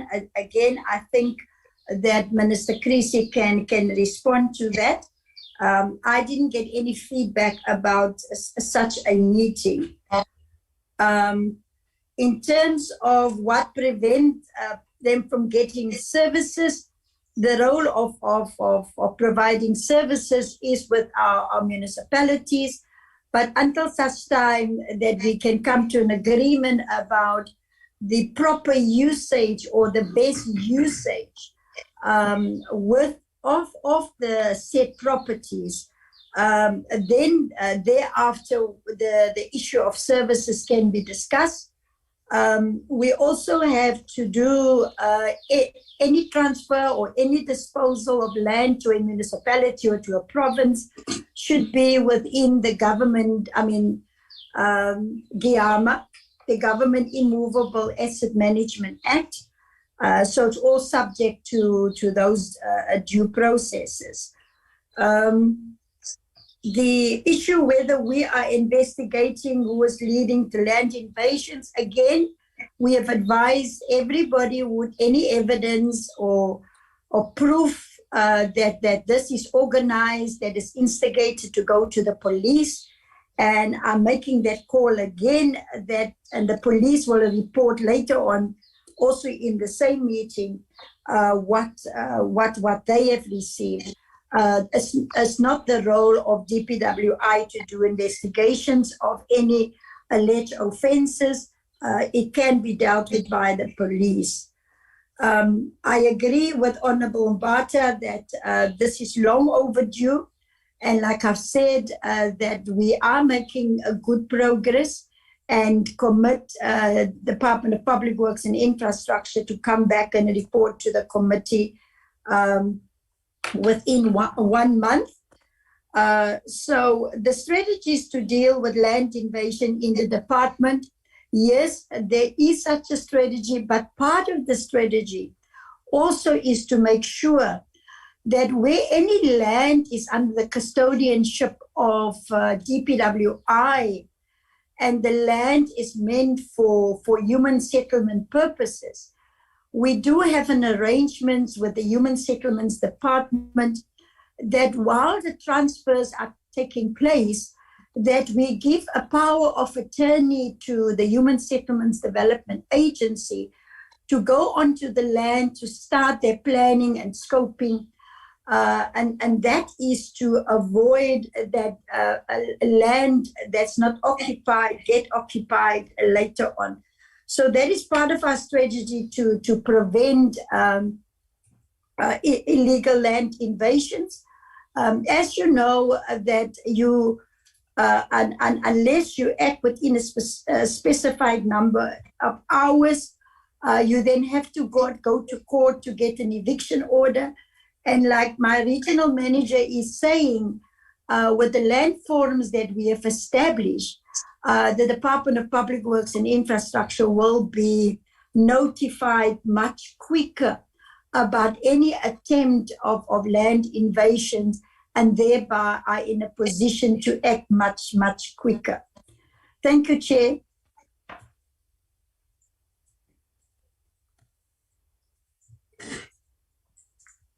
Thank you very much, Honorable Minister Dilil. Honorable members, this is how we're going to move forward. Some of the suggestions made here by Honorable Dilil is that they would like to be given an opportunity to consolidate a comprehensive plan that will encapsulate the views of the national, local, and provincial government, which to me suggests that the importance of the integrated intergovernmental relations and working together cannot be overemphasized. But we are never going to find ourselves as a portfolio committee responsible for forestry, fisheries, and environment, finding ourselves having to discuss matters that cross cuts everywhere and find ourselves everywhere, because that will also compel us to be unable to do our work in a consolidated manner. It is my conviction that we are dealing with the matter of Knoflokskraal, Grabouw. And Minister, I don't think it will be of help to present to us a comprehensive report that relates to matters of land invasions or whatever way you call it, in the entire Republic. It is not in our interest as a portfolio committee. We are dealing with the matter of Grabouw, and it is against that background that we invited you here. And any other time that we invite you, as things stand, will only relate to the matter of Knoflokskraal and Grabouw. But you also made a proposal that you be given 1 month to give us a comprehensive plan. I think that 1 month makes sense. And when you come back, which I think the parliamentary staff is recording, that at least in 1 month time, the Department of Public Works will come back with a comprehensive plan that will include the views of local municipalities there and the province, with that team led by the premier that has been established, and your JDMA and everybody else, so that we get a sense of what is happening there. But I'm going to lobby this portfolio committee that we must also go to Grabouw as a matter of extreme agency. What is being presented here in Farm 335, 336, and all of that, to me, does not seem to be coming speaking to each other. We might need to go and satisfy ourselves into a vector's clue on what is happening there. But there are also, I think we're going to get this report from the South African Police Services. Some members are of the view that it cannot be that people are being harassed there, and there's a view that says we must be able to separate people who are being opportunistic, who are opportunistically occupying land in that area, and against the people whom we are calling invaders. So that report will speak out to issues that relates to water, electricity, the entire comprehensive plan, Honorable Delay. The protection of environment, that is a report that we would expect only on the matter of Grabouw. And that is how we resolve this matter. With all of that, I'm not too sure. I'm sure you have other engagements, Minister Delay. That is how we conclude. We will ensure that the communication reaches your office as it relates to Grabouw matter, with a comprehensive plan for the next meeting. Thank you very much, honorable members. That is how we summarize today's meeting, issues on public works. Can I now go to Lieutenant General Mahlalela? Honorable Chair, I will be staying until the end of the meeting. Thank you very much. Wonderful. That works for us, Honorable Juliet. It works for us. Thank you very much. You're welcome. Can I now hand over to South African Police Services? Good morning, Chair. Good night to the honorable ministers and honorable members. Yeah, then I'm cut off. No, you are not Chair, cut can off. You are not cut off. When which on game na General Patiki? Oh, Chair, I'm sitting in a very awkward position with the network in the side where I am. I must apologize for the General Mashala as we attend to another urgent crisis just now as we're connecting. I'm just going to ask good General Makashalala, who is in the Cape Town as I'm sitting in Pretoria right now, to go on the presentation. There were 3 points that we were to come back to this committee with. One was the question of the expenses that we've incurred for the area, and also the status of the cases that we're investigating. Shall I now hand over to General Makashala, Chair, if you could allow that. Thank you, Chair. Allowed. General Makashala. Thank you. Good morning, Chairperson, ministers, members, Provincial Commissioner, all protocol observed. I'm not sure if I'm audible. You are audible. We just need to see that face, General Makashalala. I try to put it on. So that ungazibophi sizokwazi kakuhle apha endleleni. Thank you. I'm not appearing still. Ubuswa buveli mhlekazi, kuvela i-background nje. No, it's the ceiling. He must just change this thing. Because we only see the ceiling and the light.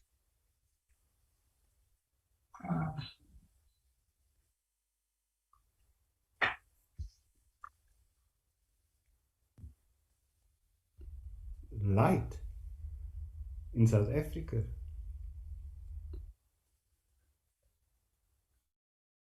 Person, you're out of order. Oh, that's amazing. You've got light.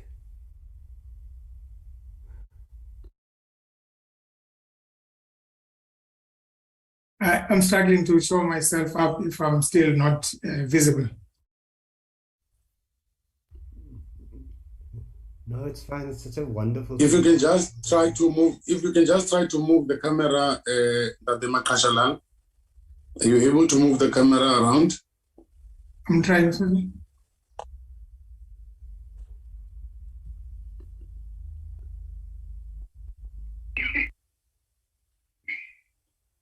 Hi, Mr. Makashalala. We've been using virtual meetings for quite some time now. Kaloku ntate uMakashalala akaziqhelanga izinto, uqhela ukubopha abantu.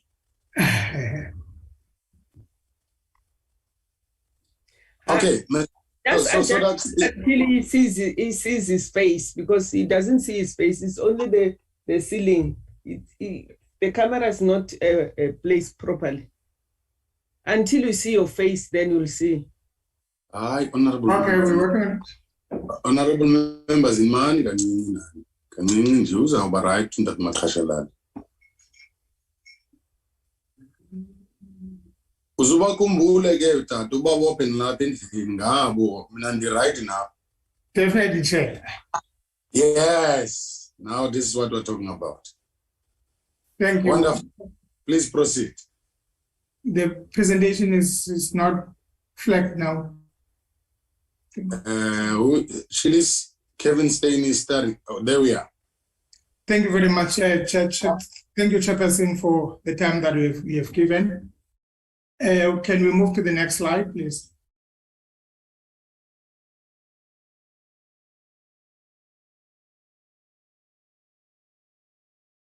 Let's go, General.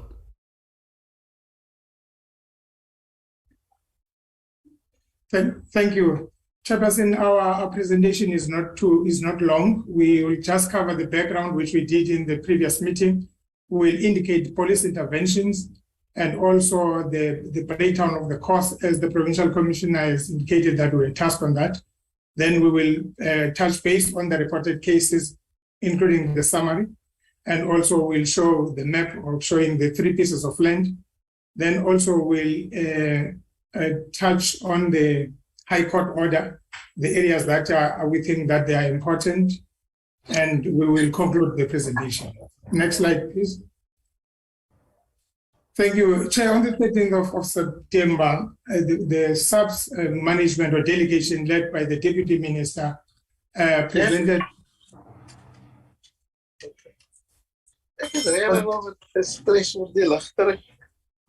Ik kan nog heel erg stress voor die lichter. En ik kom maar van zwakker. So die was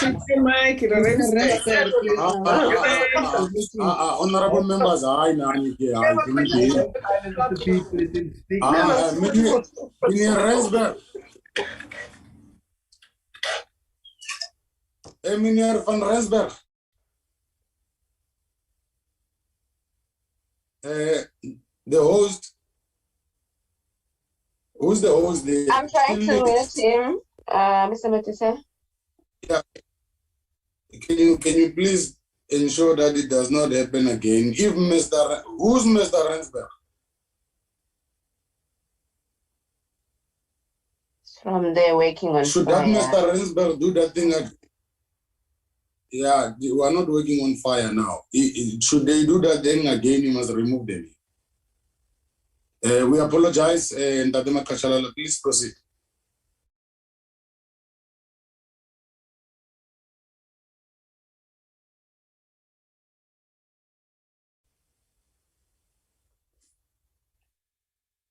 Tadema Kashalala.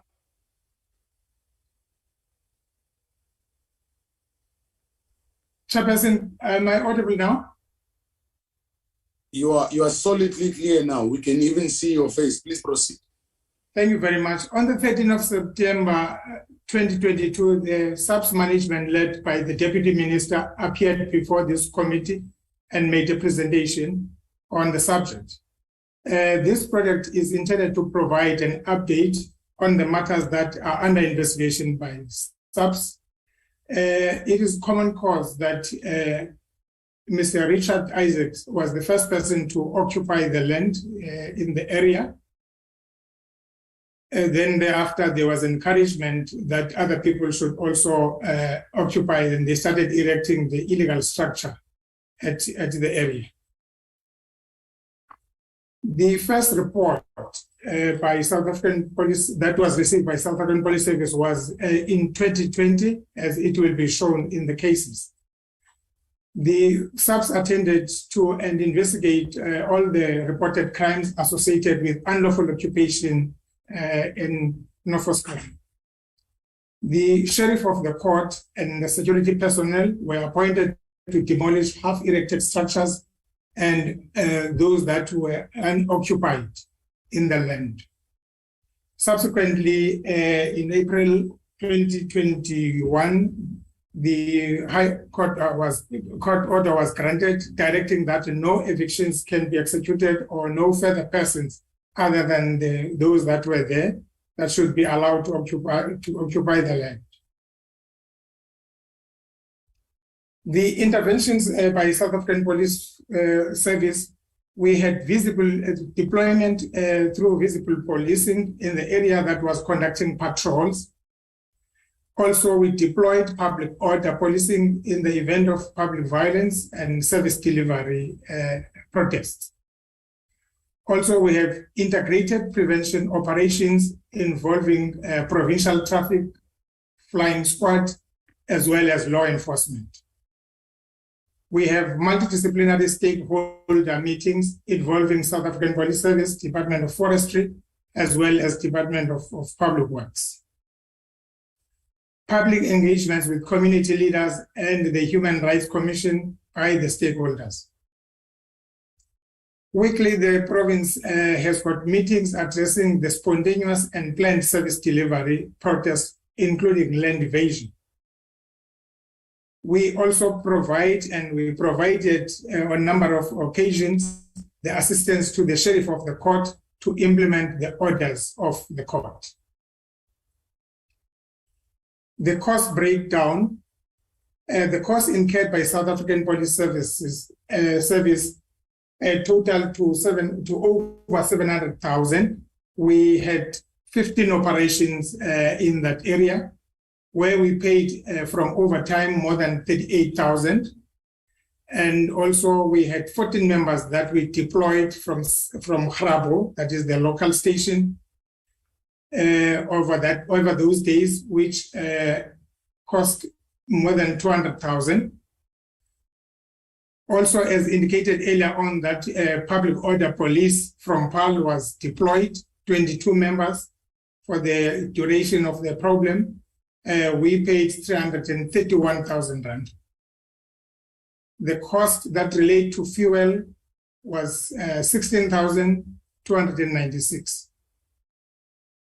And also the cost for the PAL police, that is POP, it was 96,000 rand. I've already indicated the entire total. Next slide, please. The following cases have been reported and investigated by South African Police Service. It's 7 cases that have been reported. 4 of them are related to trespassing, 1 to housebreaking and theft, and the other one is theft, and the last one is public violence. I just want to apologize for the typing error. The very first one should read public violence, not trespass. Then the last one, in the previous meeting, we were asked if are we doing anything to deal or investigate the brains behind the land evasion. We have since we have opened what we call an inquiry, which we have been working on. This is only the police matter, which we're not going to report much on it. However, we are collecting any information that might assist. At this stage, we want to test the criminality, so it might not be fraud as it is indicated. Next slide, please. Thank you. I just want to indicate that the arrest was effected in respect of 2 cases. One, that is the housebreaking case, which I'm going to give the date there. And also, one was theft. Also, it has got warrant issued, but I'm going to explain as I go through the cases. Then the third one, which is public violence, the very first one that I was indicating, it was nollie prosecuted by NPA due to no prospects of successful prosecution. This is the case that is on the screen now. Thank you. You'll see that the case was referred to NPA. However, the NPA was withdrawn because there were no prospects for successful prosecution. It related to public violence. The problem with public violence is that, as it was happening here, people will come to the road, throw stones, and run into the squatter camps and all that, and it becomes very difficult because when people are arrested, let's say like here, it's 4 people that have been arrested, so the police need to indicate what A did. So you attach an X to each and every person. Next slide, please.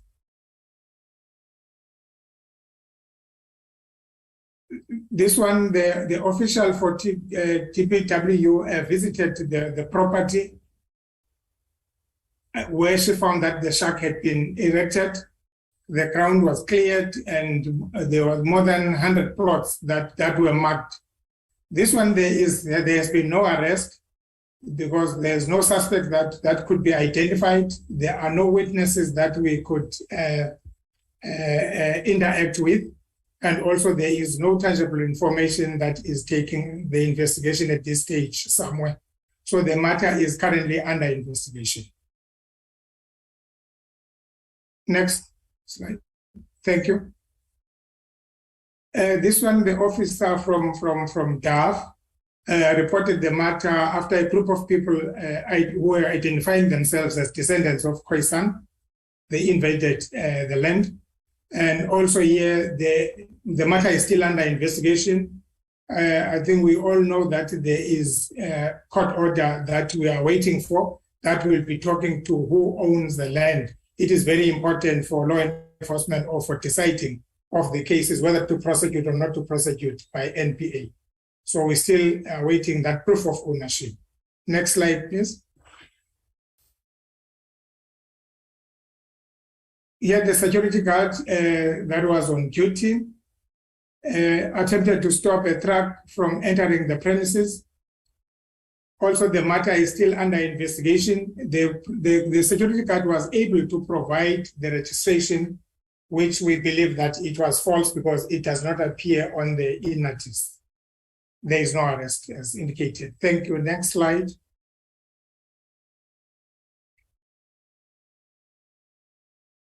The official from DAF reported the matter after a group of people forcibly entered the property in Knoflokskraal and attempted to erect the structures on Earth 335, which is excluded in the High Court order, but I'm going to talk about that. The matter is still under investigation. There's no suspects. There are no suspects that have been identified or pointed out. The matter is still being handled as outstanding by the police. Next slide, please.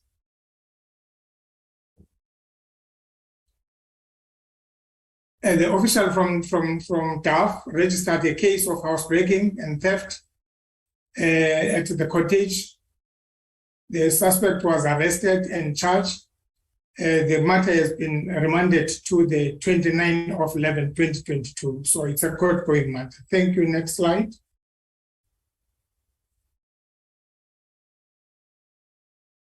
On 18th of November 2020, the official from DAF reported the matter after 3 people were apprehended on high-rising farm whilst loading the pine logs. The suspects, all 3 of them were charged and appeared before court. However, the critical one that was driving could not return to court, and the matter was subsequently withdrawn against the 2, pending the arrest of the driver. We are still tracing the driver. The last that we received was that he is possibly in Lesotho, but we are continuing with the endeavors to bring him back to books. Next slide, please. Thank you. This geographic map, I think is very important when it comes to the containment order, because you will see that these 3 pieces of land that I've talked about, the first one flagged is 445. It is mentioned in the court order. Then Charles Grove, that is 336, is also mentioned in the order. However, the main one that we are talking about, the Knoflokskraal 335, is not mentioned in the order. So which gives some challenges with the existing cases. Thank you. We can move to the next slide. Thank you. You can move to the next one. This is just this order that was signed on the 26th of April.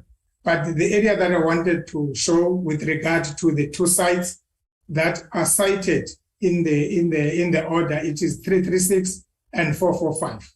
So the other one, Knoflokskraal, is not mentioned in the order. We can move to the next slide. Next slide then. It should be the concluding remarks. Thank you. Chairperson, the identified area where the complaint emanates from, as per discussion, is Knoflokskraal, which is identified as 335. And as I have said, it is not indicated in the order. The High Court order relates to 336 and 445.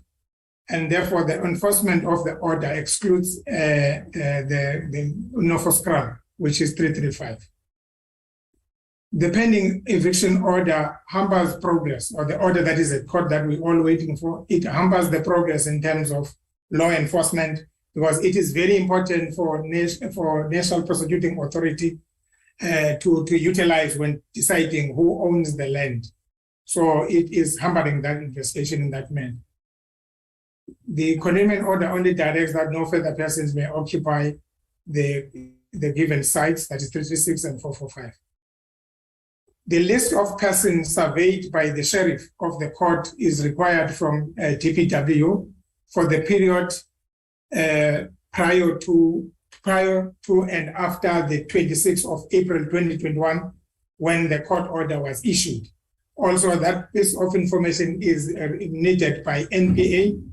We understand that the department gave that duty to the sheriff. That piece of information is very important if also the department can try to speed it up. DPW also needs to appoint an authorized person to depose an affidavit for investigation and court purposes. As one was listening to the discussions, it is important for that person. We know that it's not the person that might have witnessed the trespassing and whatever, but it's the person that has got the background of the circumstances and who owns the land and everything that relates to that, just to cover all investigations that we're having. The erection of the appropriate fencing and signage prohibiting entrance to the property should be considered, as it is a factor that is considered in the decision by NPA to prosecute the offenders. Because if the land is just open, it makes it difficult for the prosecutors to decide. Also, we want to indicate that in May 2021, when the sheriff was trying to execute the court order, he received, assisted by SAPS, he received a phone that he should stop the activities. The investigations, all the dockets are still with the police. The NPA indicated these areas because when we reported last time, the dockets was with NPA. So they want these statements to be, or these small areas to be covered whilst they are waiting for the final court order that will talk to who owns the land. Thank you very much, Chairperson. That concludes our presentation.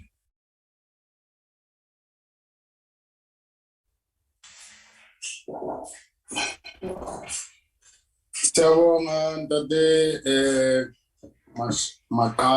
Makashalala. Andifuna uyipronounce kakuhle le nto ukuba ndiyasumxakeke phaa endleleni. Honorable members, I invite you to engage the presentation of the South African Police Services. Honorable Phillips, Honorable Bryant, Honorable Kancho. Okay, in that order for now. Thank you so much, Chair. Okay, I have a couple of questions.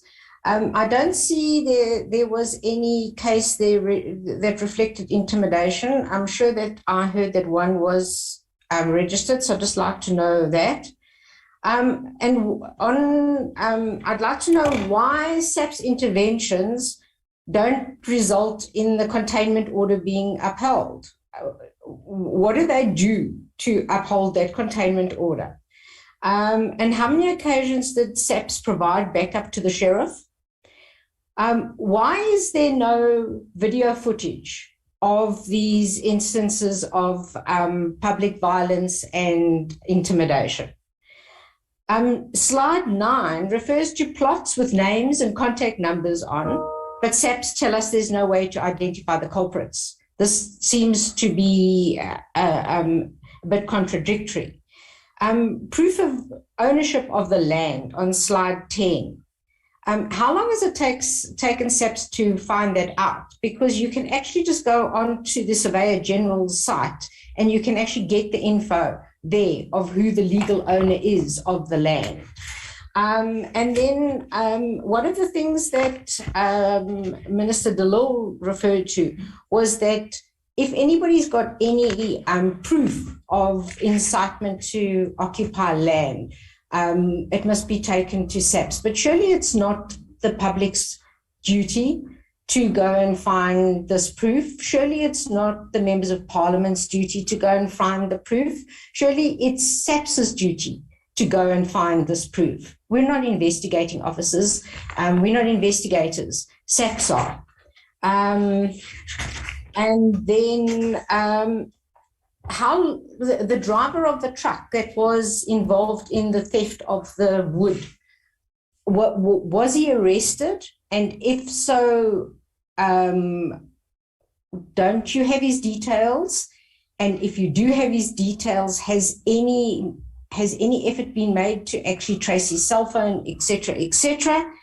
And then the erection of signs, that was actually mandated in the court order in December 2020. So we are now in October 2022, and those signs have still not been put up. Surely this is a gross negligence on the part of both SAPS and the Department of Public Works. Thank you so much. Thank you, Honourable Phillips. Honourable Brian. Thank you very much, Chairperson. Chair, just following on from my colleague's comments around the investigation, I am glad to see that an investigation has now been initiated by the SAPS, and I think, I'd like to thank the SAPS for doing that and for undertaking that, and you seem quite serious about it, and I'm sure that there is going to be some evidence uncovered by yourselves. I mean, as I say, one does a cursory Google search, and you can see people being sort of admitting to being part of those, even with some voice notes available online. But I just want to find out from the Major General, in terms of an address or a contact for people wishing to submit that evidence. I'm sure there are some people who would not mind submitting that and putting their name to it. But I have heard that there are some people who feel quite intimidated to share that information. Is there an anonymous address or an opportunity for people to submit that information or evidence for those who may feel that they themselves are at risk? And then my second question, Major General, who from the DPWI prevented the sheriff from removing the unoccupied structures? Who made that phone call? And if it was an official, under whose orders were they acting? What were the reasons that were given for not removing an unoccupied structure or a half-board structure? Was that in line with the COVID lockdown protocols, or what was the reason given for that, and who made that phone call? Thank you very much. Thank you, Honourable Brian. Honourable Ganjo. Thank you, Chairperson. Let me appreciate the report from SAPS. I am covered by Honourable Bryant with regards to the last question that who made that call to stop the demolishing and the removal of uncompleted and unoccupied structures from the department, and were there any reasons given why they should stop and not continue with such? I just wanted to ask that question, Chair. Thank you so much. Thank you very much, Honourable Kancho. Any further takers, honourable members? Further takers? Major General Makashalala, after the presentation by the Department of Public Works and Infrastructure, Honourable Brian, because we met with the people in Grabouw over the weekend as we were doing public consultations there. Some of them raised that relates to a case of negligence that they have opened against the Minister of Public Works. And the minister has told the portfolio committee today that she is not aware of any of such thing. I'm not too sure from your side and the officials who are based on that area. I'm trying to check here in my records. But before you leave, we shall have received, I have noted it somewhere. And I'm going to request you to assist us in terms of confirming if there is such a case or not. But on the last question on my side, do you have do you have a deployed team that is on daily basis maybe, or visible policing based in Grabouw? I'm not arguing that you need it. The context that I'm raising this question is informed by the fact that the numbers are growing in terms of unauthorized occupation of land in Knoflokskraal. From your point of view, are you able to say, when we passed here this morning, there was no shake, and when you come back from town after lunch, there is.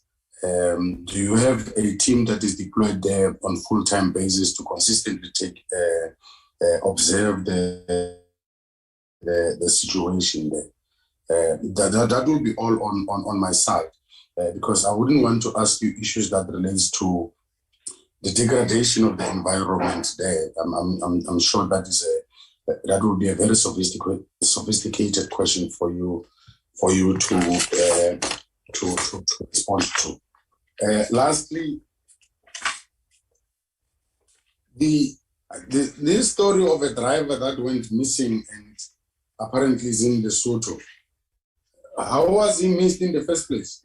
I don't understand that. I can come to your office, commit an offense, and the police, the security officer gives me a wrong registration that does not even exist on Inatis, and the driver has gone missing. How long are we likely to get such cases, or how often do you get such cases? And by when do we expect such an arrest to be effected? But are we also certain from a prosecutorial point of view that we want to invest resources in hunting a man in Lesotho only to be acquitted because he had not committed any particular offense? How often do you interface with such cases? So just paint a picture. I know that from a security point of view, it's not always easy for you to give us some of the information because they might be under investigation or possibly incriminatory to a larger extent. But as you are aware that we are at the center of our preoccupation is to get a comprehensive view of what is actually taking place in this Knoflokskraal area.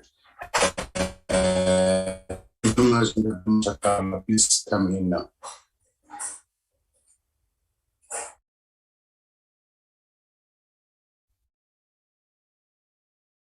Chairperson, good morning, good day once more.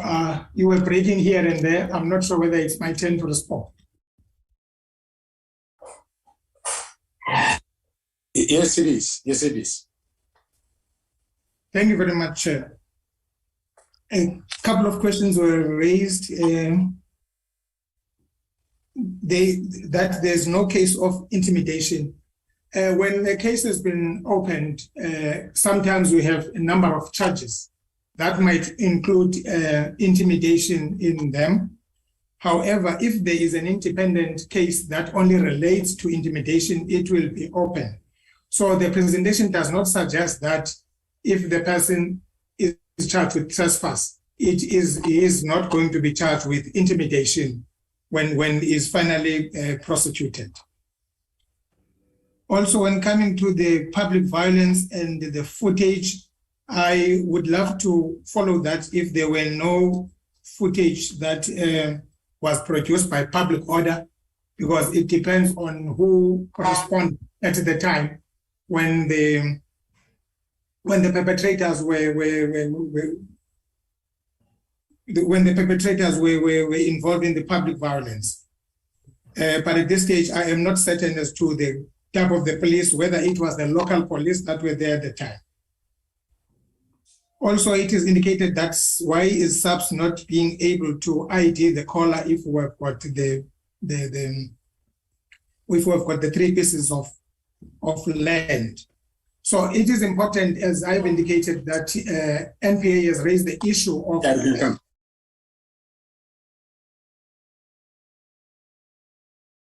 Chairperson. Proceed, Dr. Mashakal, I'm sorry.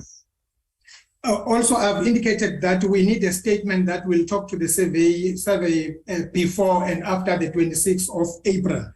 And one will appreciate that the containment order says those people that were there, they need to stay. So it is very difficult if we do not have that statement. We want to know who was there before so that we can see that the people that occupy thereafter are in contempt of the court order. The legal owner also relates to what I've just explained. We are aware that we are waiting for the response to court. Some people claim that it is their land of their forefathers, and that is exactly why the matter is at court. So that order, it will be indicated in that order who owns that land. That is what I meant in the presentation. And also we need to, when it comes to the issues of incitement, we have got the problem with people, as it was indicated by another speaker, that people are reluctant to provide information to the police. The driver of the truck that was arrested indicated that the matter is currently kept as warrant issued. The warrant for his arrest was issued, and we continue to trace this person with all the information that has been provided in his profile, which we received also upon his arrest. So we are doing everything that relates to that information. On the erection of signage, I don't think it is for South African Police Service to respond to that. I think it is a landlord's question. Then on the issue of the witnesses that are not willing to talk to the police, or they are willing but they don't know how to do, we've got the hotline number, which is 0800 31 4444, that we also use for extortion.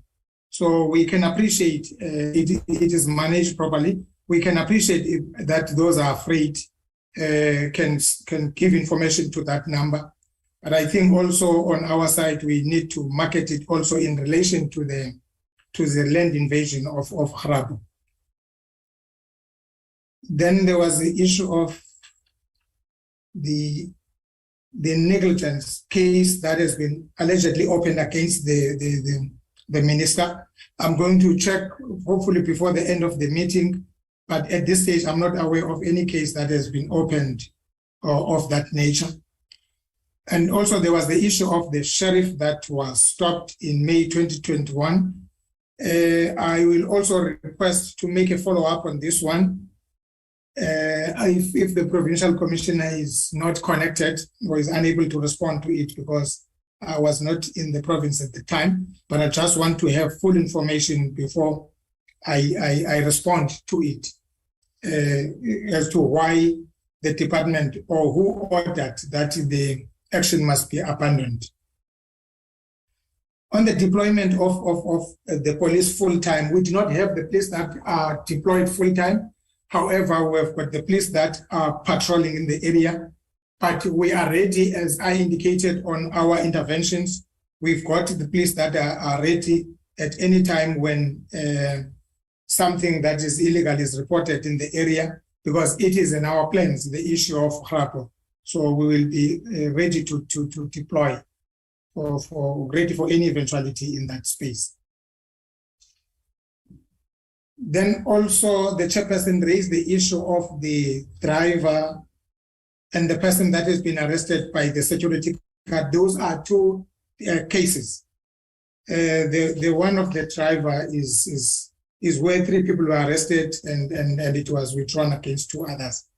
So where the incorrect information was displayed on the car, it's a different case. But it is still being followed also to see if we cannot have other means. Coming to the tracing the person, wasting so much resources only for the person to be found not guilty, it is very difficult for one to respond to that, because the matter will be adjudicated. So there will be 2 verdicts, either guilty or not guilty.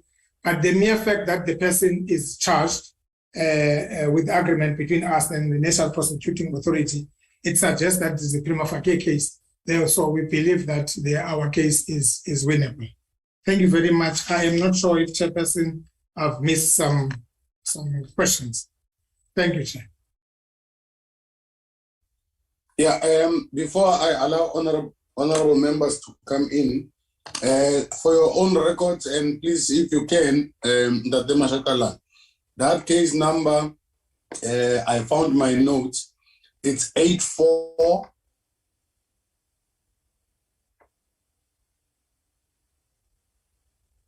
Can you hear me, Chief?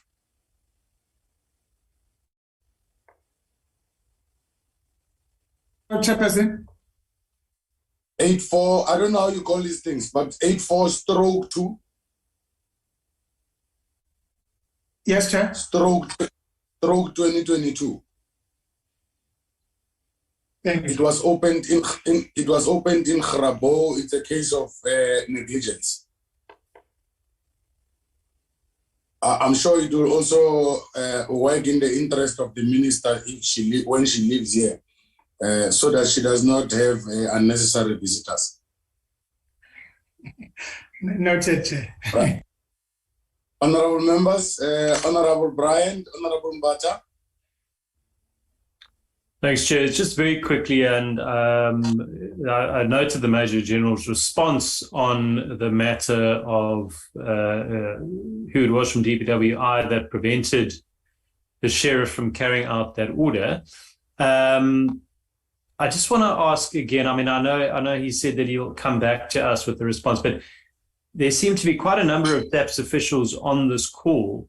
Is there anybody else on this call who? Because I mean, it seems like quite a strange thing that they were stopped from doing that. The sheriff and the SAPS, and no one seems to know what the reasons were for being stopped. So, is there anyone maybe else on the call who could provide that information now?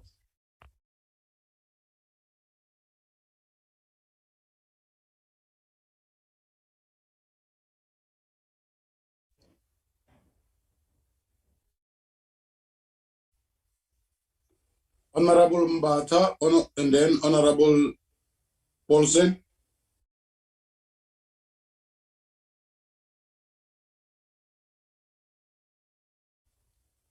Honorable Paulsen, proceed. It would seem Honorable Mbata has lost the connection. Thank you very much, Chairperson. Chairperson, I got kicked out earlier, and I missed the opportunity to pose questions to Major General previously. And this may have been responded to, but I struggled to get back in. Chairperson, I'd just like to know what was the sort of experience of the police in the area. What were the issues that they dealt with? I know it's they're supposed to prevent people from coming in and creating or further occupying the land.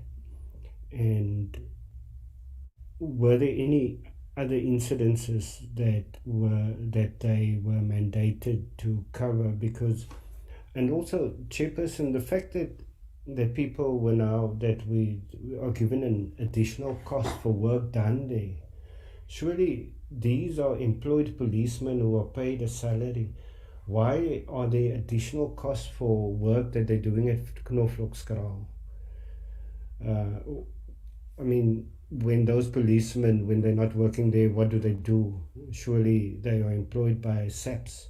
And now that they are at Knoflokskraal, there's an additional cost coming from SAPS for the work they're doing at Knoflokskraal. And what is, and where they are stationed at Knoflokskraal, do they have a temporary facility, one of those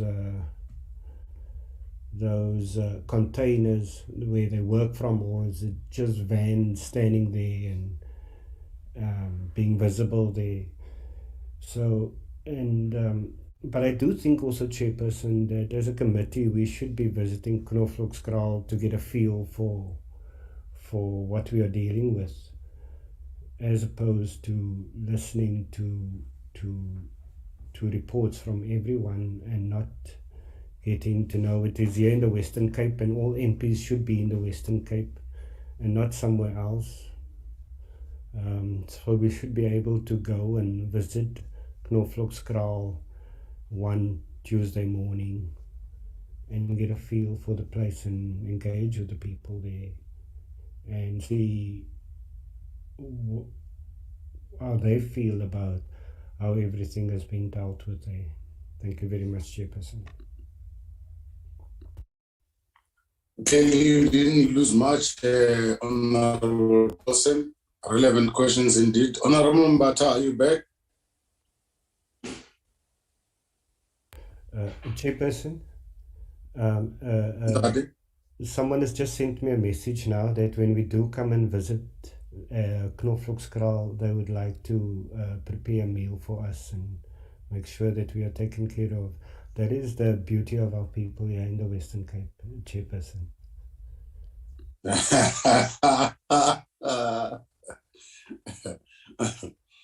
That's fine. I will eat with Mr. Mashakala. Mr. Mashakala, please come in.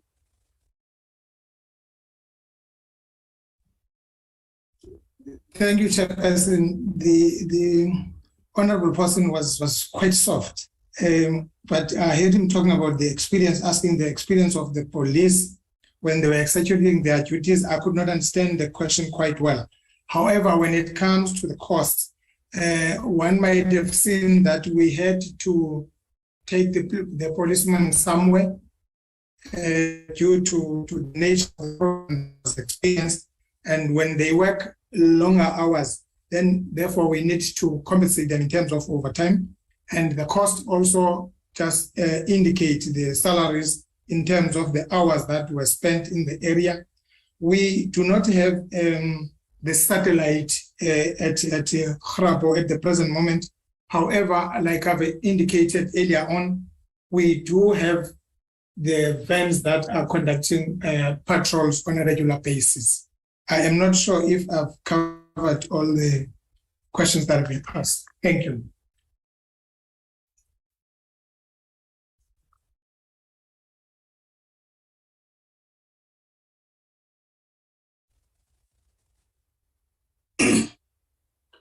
Honorable Mbata, are you back?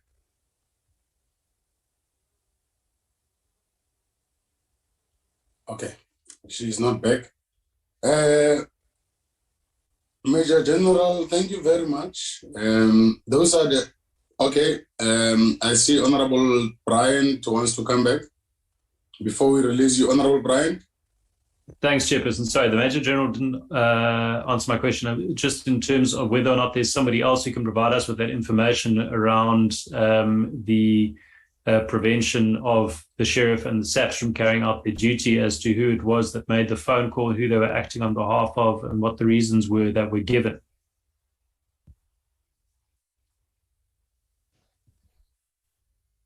All right, I see he has received a backup from Lieutenant General Pateki. So South African Police Service is intensifying now. Ndate Patekile? Yeah, thank you very much, sir. I think the only thing that we would do here, we would request the chair that we submit that in writing to yourselves.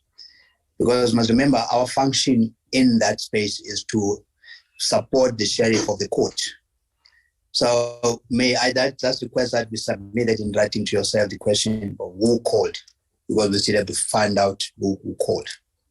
It's not a question that we can just get it now and say, so and so called. Thank you, Chair. We are agreeable, Lieutenant General Patekin. But are you able to give us at least a time frame?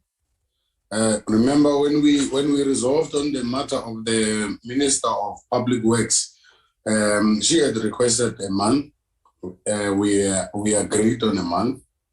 Are you able to? I know your department is rather different. But are you able to project how much time do you need? Chair, perhaps within 2 weeks from now, we will be able to say this was called or this is not what happened. We will be able to respond. Thank you, Chair. Can we also agree that that matter of the case number that I've also given to Mr. Mashakalala will be in one report? Certainly, Chair. We will do that with that one that was given to General Makashalala. Where did I write wrong? The Palais Bilan is on Boshi, is on Bopis up in the Onans. And Funuboch up in the General Makashalala. Soon all elegant figures, Chairperson, I'll definitely do so. However, I need your assistance. We have just checked the Grabouw 84 of 2022. It is a malicious injury to property that relates to damage. There was a fire in the farm. So there is nothing that relates to the negligence by the minister. Maybe if we can get another reference number, though from my side, I will also check if there is a specific case that talks to the minister. Thank you very much. General Makashalala susundifaka kwizinto zakho mhlekazi andizazi na also buzazi ngalo, and maybe with the response that how quick you can respond on these matters, but the person who registered this thing was in a public meeting and they said that there was fire and they are attributing that thing to the Minister of Public Works. They are saying it is negligence that relates that should be attributed to the minister. If there is such a thing, perhaps we should just leave you to investigate the entire case and come back with it. Nale Ehambanelega, Honorable Bryant. I see he's back again, and Honorable Paulsen. Let's take Honorable Bryant for the last time, then take Honorable Paulsen for the last time. Thank you, Chair. This will be the last one. I just want to ask just in general, and thank you for committing to get us that information, Major General and General Patekile. Is it standard practice that a department can intervene in the affairs of the sheriff and the SAPS? Is that something which happens on a regular basis if a department feels that they don't want the SAPS or the sheriff to do something, they can phone them up and tell them what to do? And who would have that power? Would it just be a general official within the department? I'm just a bit confused on this one. So it's noted, Honorable Bryant. Honorable Paulsen.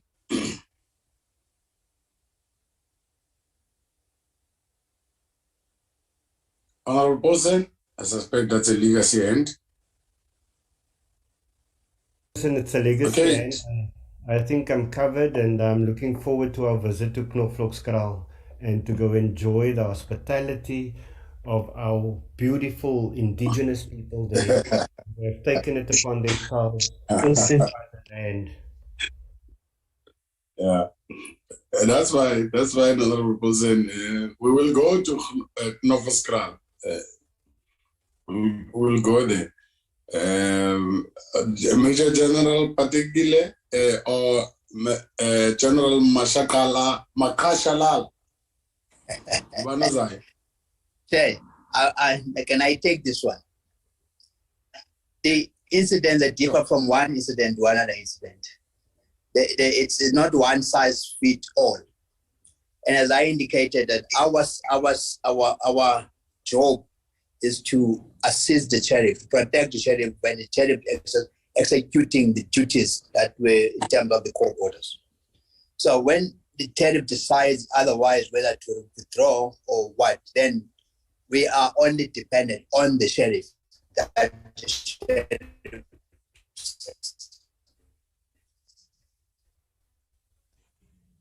execute the job with first from one incident. So it cannot be that to say, is it a standard procedure or not? It depart from it. Because by the time the sheriff is doing that, there may be other court interdict that are interdicting him, so we don't know. So we'll follow that up to Chairperson.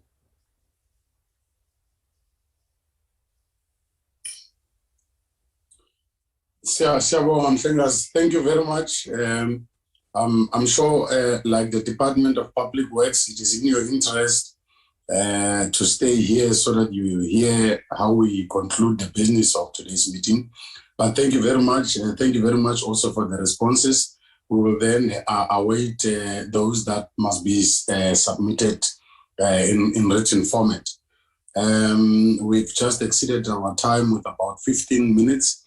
It is my singular honor to welcome the host minister, the Minister of Forestry, Fisheries and Environment, to give us an update on the organized, whatever the situation is in Grabouw. Minister Barbara Creasy, welcome.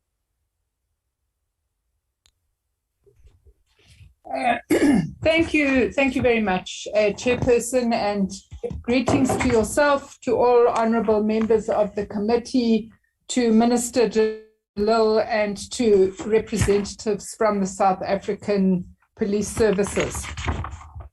Chairperson, as you know, we did provide an input on this matter in the previous committee. You would also know that we have indicated we are returning the land to the Department of Public Works, as this land was given to us for forestry purposes and not for any other purposes. And we did indicate to you in our previous presentation that this land is no longer suitable for forestry cultivation, and therefore we are returning it to its rightful owner, which is the Department of Public Works. So obviously the mandate of our department ends there, because whatever other decisions would be made in the future, our department wouldn't be party to those decisions. We are not responsible for land restitution. We are not responsible for human settlements. We're not responsible for those kinds of matters. So that process is in hand, and I am going to ask the forestry officials who are present. I'm assuming it's Didi Gino Dada. I don't know whether Mr. Cyril Lindo is also in this meeting, just to give an update on the process. We don't mind being an observer in the meantime on the committee, but really the decision on the future land use with regard to this area is now beyond our mandate, and we would not be involving ourselves in that. So let me hand over to our officials just to tell you where we are with the situation, but we will not be getting involved in future issues pertaining to land use here. That really is Minister de Lille's competence, and I'm sure that she is fully able to fulfill the mandate that the President has given her. Colleagues?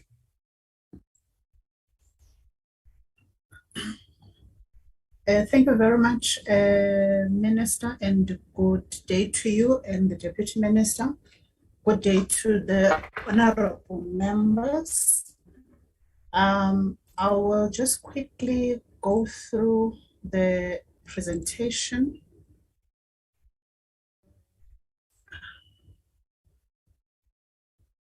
I don't know now if it's showing.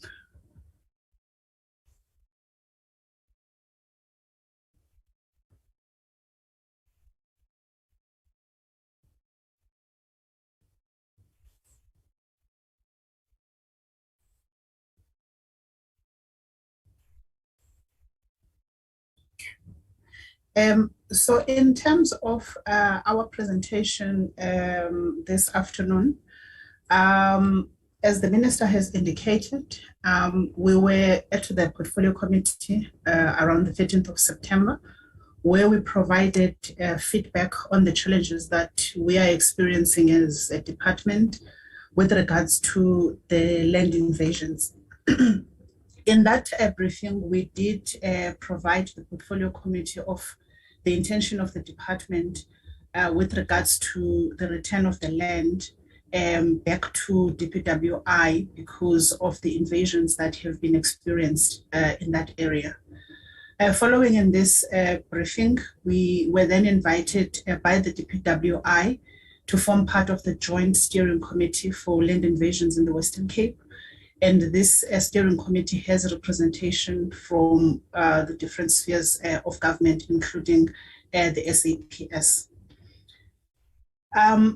As we had indicated in the previous briefing, with our intention to release the land, we then looked at getting a legal opinion to support and effect the work that we want to do, so that as we release the land according to Section 50 of our National Forest Act, we also have some backing. So the legal opinion looked at the Government Movable Asset Management Act of 2007, and it then confirmed that in terms of Section 51A of GIAMA, the immovable asset cannot be efficiently utilized because it does not support its original service delivery objective, because the land has been invaded and the forest area has largely been cleared. Furthermore, the forests in the area cannot be upgraded up to a level where they can be used due to the general degradation that has happened in that area. So based on this and using the National Forest Act, Section 53 of the National Forest Act, which provides a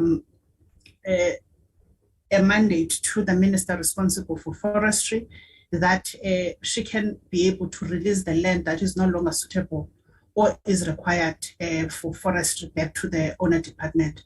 And then in this regard, the department has started that process of releasing the land back to DPWI. So in terms of the engagements that have happened so far, we have attended the first meeting that was held on the 3rd of October, which the DPWI has given some feedback on, where we informed the committee of our decision to return back the land that has been invaded. And our decision was noted, and we were requested to continue to participate so that we can provide some input in terms of how we can assist in terms of the invasions that are happening even in other areas of Western Cape. Because that was the first meeting in October, it was agreed that the legal services of both departments, DPWI and DFFE, would then draft the terms of reference for the joint committee, where the roles and responsibilities would be outlined. And as DPWI has indicated today that the meeting will then take place in November, so those terms of reference will be discussed in that meeting. Further to that, the SAPS colleagues who were part of that meeting did commit their intention to pursue the criminal cases against the people who are already identified, but there's a requirement to agree on the legality in terms of the ownership of the land. And that is what the legal opinion through the Senior Counsel on the jurisdiction is being sought to assist in terms of how the matter would be taken forward. So as a way forward, the joint committee will be convened, and now we know that it will take place in November, and the roles and responsibilities will be discussed there. And we will continue to participate in that joint committee. And then the committee will also be able to identify the roles per represented department and agree on the tasks that will require joint collaboration between the different spheres, both at political and departmental level. In the meantime, as a department, we are continuing with the administrative process of releasing the land that is affected. Thank you very much, Honorable Chairperson.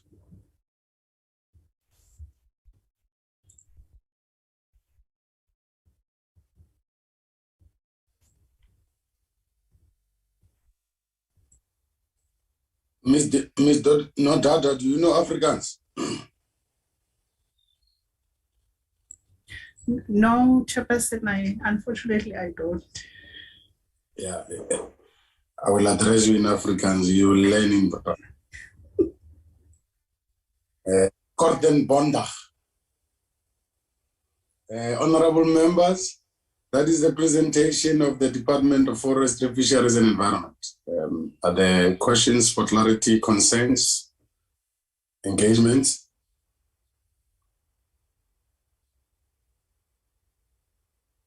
Honorable Bryant, please proceed.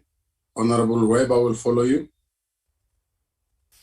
Thanks, Chair. I think the presentation has covered everything really that needs to be covered. But I think, it would be remiss of us not to mourn the loss of jobs that has now resulted from the occupations at the site.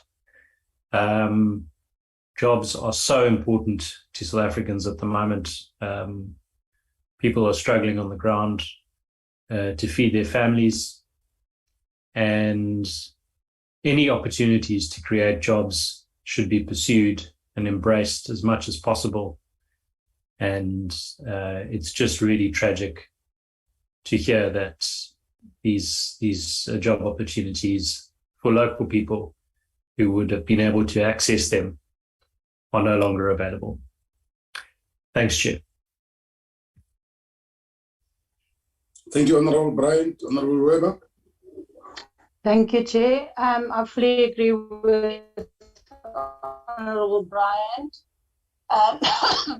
We cannot replace even the illegal jobs that people create from cutting off the forest illegally that is currently on the site. And there is opportunities, and there was a fantastic opportunity for everyone actually to get involved with the DFFE regarding the forestry. What I would like to ask the Minister, has DFFE lost any money due to the whole process from starting, preparing, planning and everything, coming back, and what would the loss be by the time we finalize, gave the land back to them? Thank you very much. Thank you, Honorable Weber. Honorable members, are there still takers? Okay, it would seem you are all home and dry. Honorable Ganjo, I see your mic gets on. No, Chairperson. Mine is to thank the department with the report, and there's not much that we can say. It is quite frank, clear, and we respect their decision, seeing that they have lost. Recording stop. Recording in progress. So, seeing that they have lost the case in terms of trying to preserve our forests, so there's nothing more that they can do but to release the land. And thank you so much, Chairperson.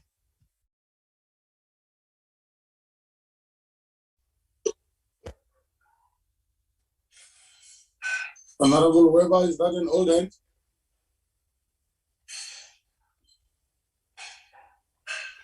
Sorry, yes, I am struggling on my phone. My computer crashed, so I keep on forgetting these things. I can't see everything.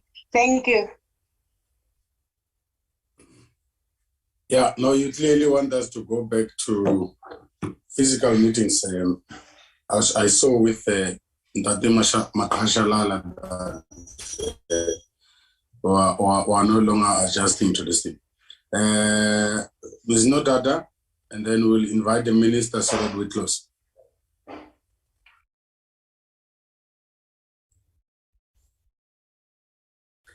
Thank you, Honorable Chairperson. Yes, we do agree that it is a pity that there are jobs that are going to be lost in this area because we are unable to to be able to continue with forestry related activities. In terms of money that has been lost, I think I would think of probably two areas. One is the deforestation or the cutting of the trees that happened when the land was being invaded, where some of the trees that were there were nearing maturity and they could have been used by the sawmillers in the area for their sawmills and to produce some for secondary processing. So that would have been the money lost, although the money would not necessarily come to the department as such, but it's money back into the economy. For the department, I think we had said in our previous engagement that based on the master plan, our plan was that all this land would go back into forestry production through signing off or entering into leases with the industry, where they would then manage the area, put it back into production, and pay some rental to the department for the use of the land. So that would have been then the revenue that would then accrue back to the state for the use of that land. So I think on those two fronts, that would be the response. Thank you very much.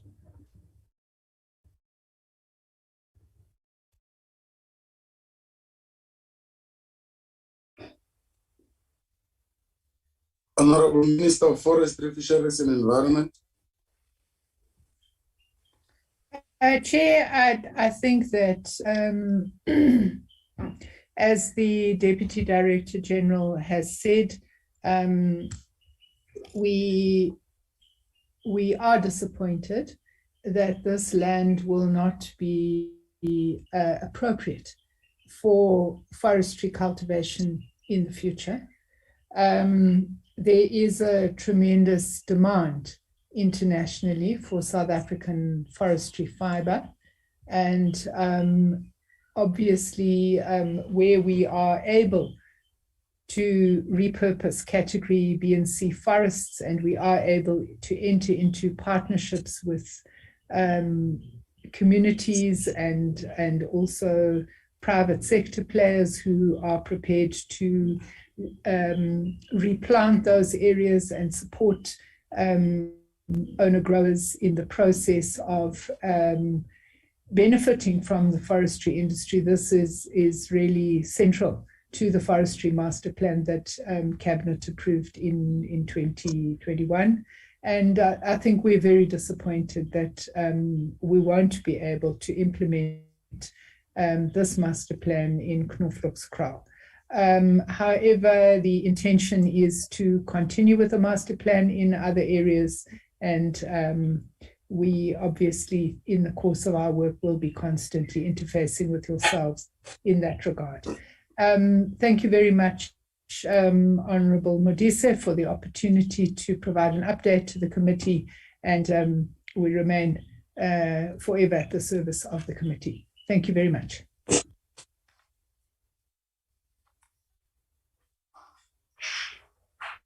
Thank you very much, Honorable Minister. Thank you very much to your department and all your officials. Because I still have power, it's been a while since I heard the voice of the Deputy Minister. Deputy Minister, can you just say hi?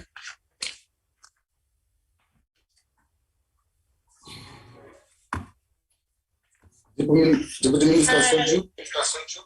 Hi, Chairperson, and to the members of the committee, and also the South African Police Service and the Department of Public Works and Infrastructure. I'm not well today, Chairperson, since the Minister has done everything that has to do with us As you know that I'm responsible for the forestry branch, but because I'm not well today, the minister is leading everything. Thank you very much, Chair. Thanks for the opportunity. Thanks. Thank you very much. We just wanted to see your face at the Deputy Minister Gibbs, please say hi. A very good afternoon. She has. A very good afternoon to you, Chair, and honorable ministers on the platform, and the honorable members of all three committees on the platform. And thanks for the opportunity to greet. I hope you enjoy your day further. Thank you. Thank you. Wonderful. Minister Dilil. Thank you, Honorable Chair. And once again, also thank you for the opportunity. We are committed to find long-lasting solutions, and we will keep to our commitment to come and give the committee a full report plus a plan in a month's time. So thank you for the opportunity. Goodbye. Thank you very much, honorable members. With all of that, I want to take this opportunity to thank you. Great meeting from all the ministers. Please pass our regards to the Minister and Deputy Minister of Police. Tell them that we take serious exception that people must agree to come to our committee and don't make it. We noted it's for the first time. We hope it's the last time. Next time we invite them, we'll expect them here. With all of that being said, this brings us to the end of the meeting of the Forestry, Fisheries and Environment for the 25th of October. I want to take this opportunity to thank honorable members for borrowing me this power again, and all the participants, wherever I might overstepped. It is not out of willingness, it is out of excitement of being acting chairperson. We grow with time. I wish you a well day as we go to the National Assembly in the next 1 hour or two.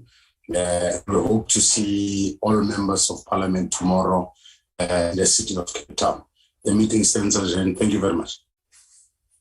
Thank you, Chair. Thank you, Chair. Thank you, Chair. Thank you, Chair. Greetings.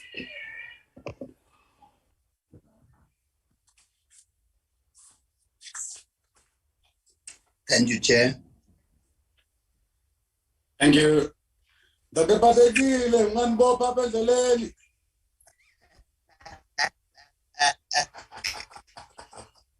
Thank you, Chair. Thank you, Chair.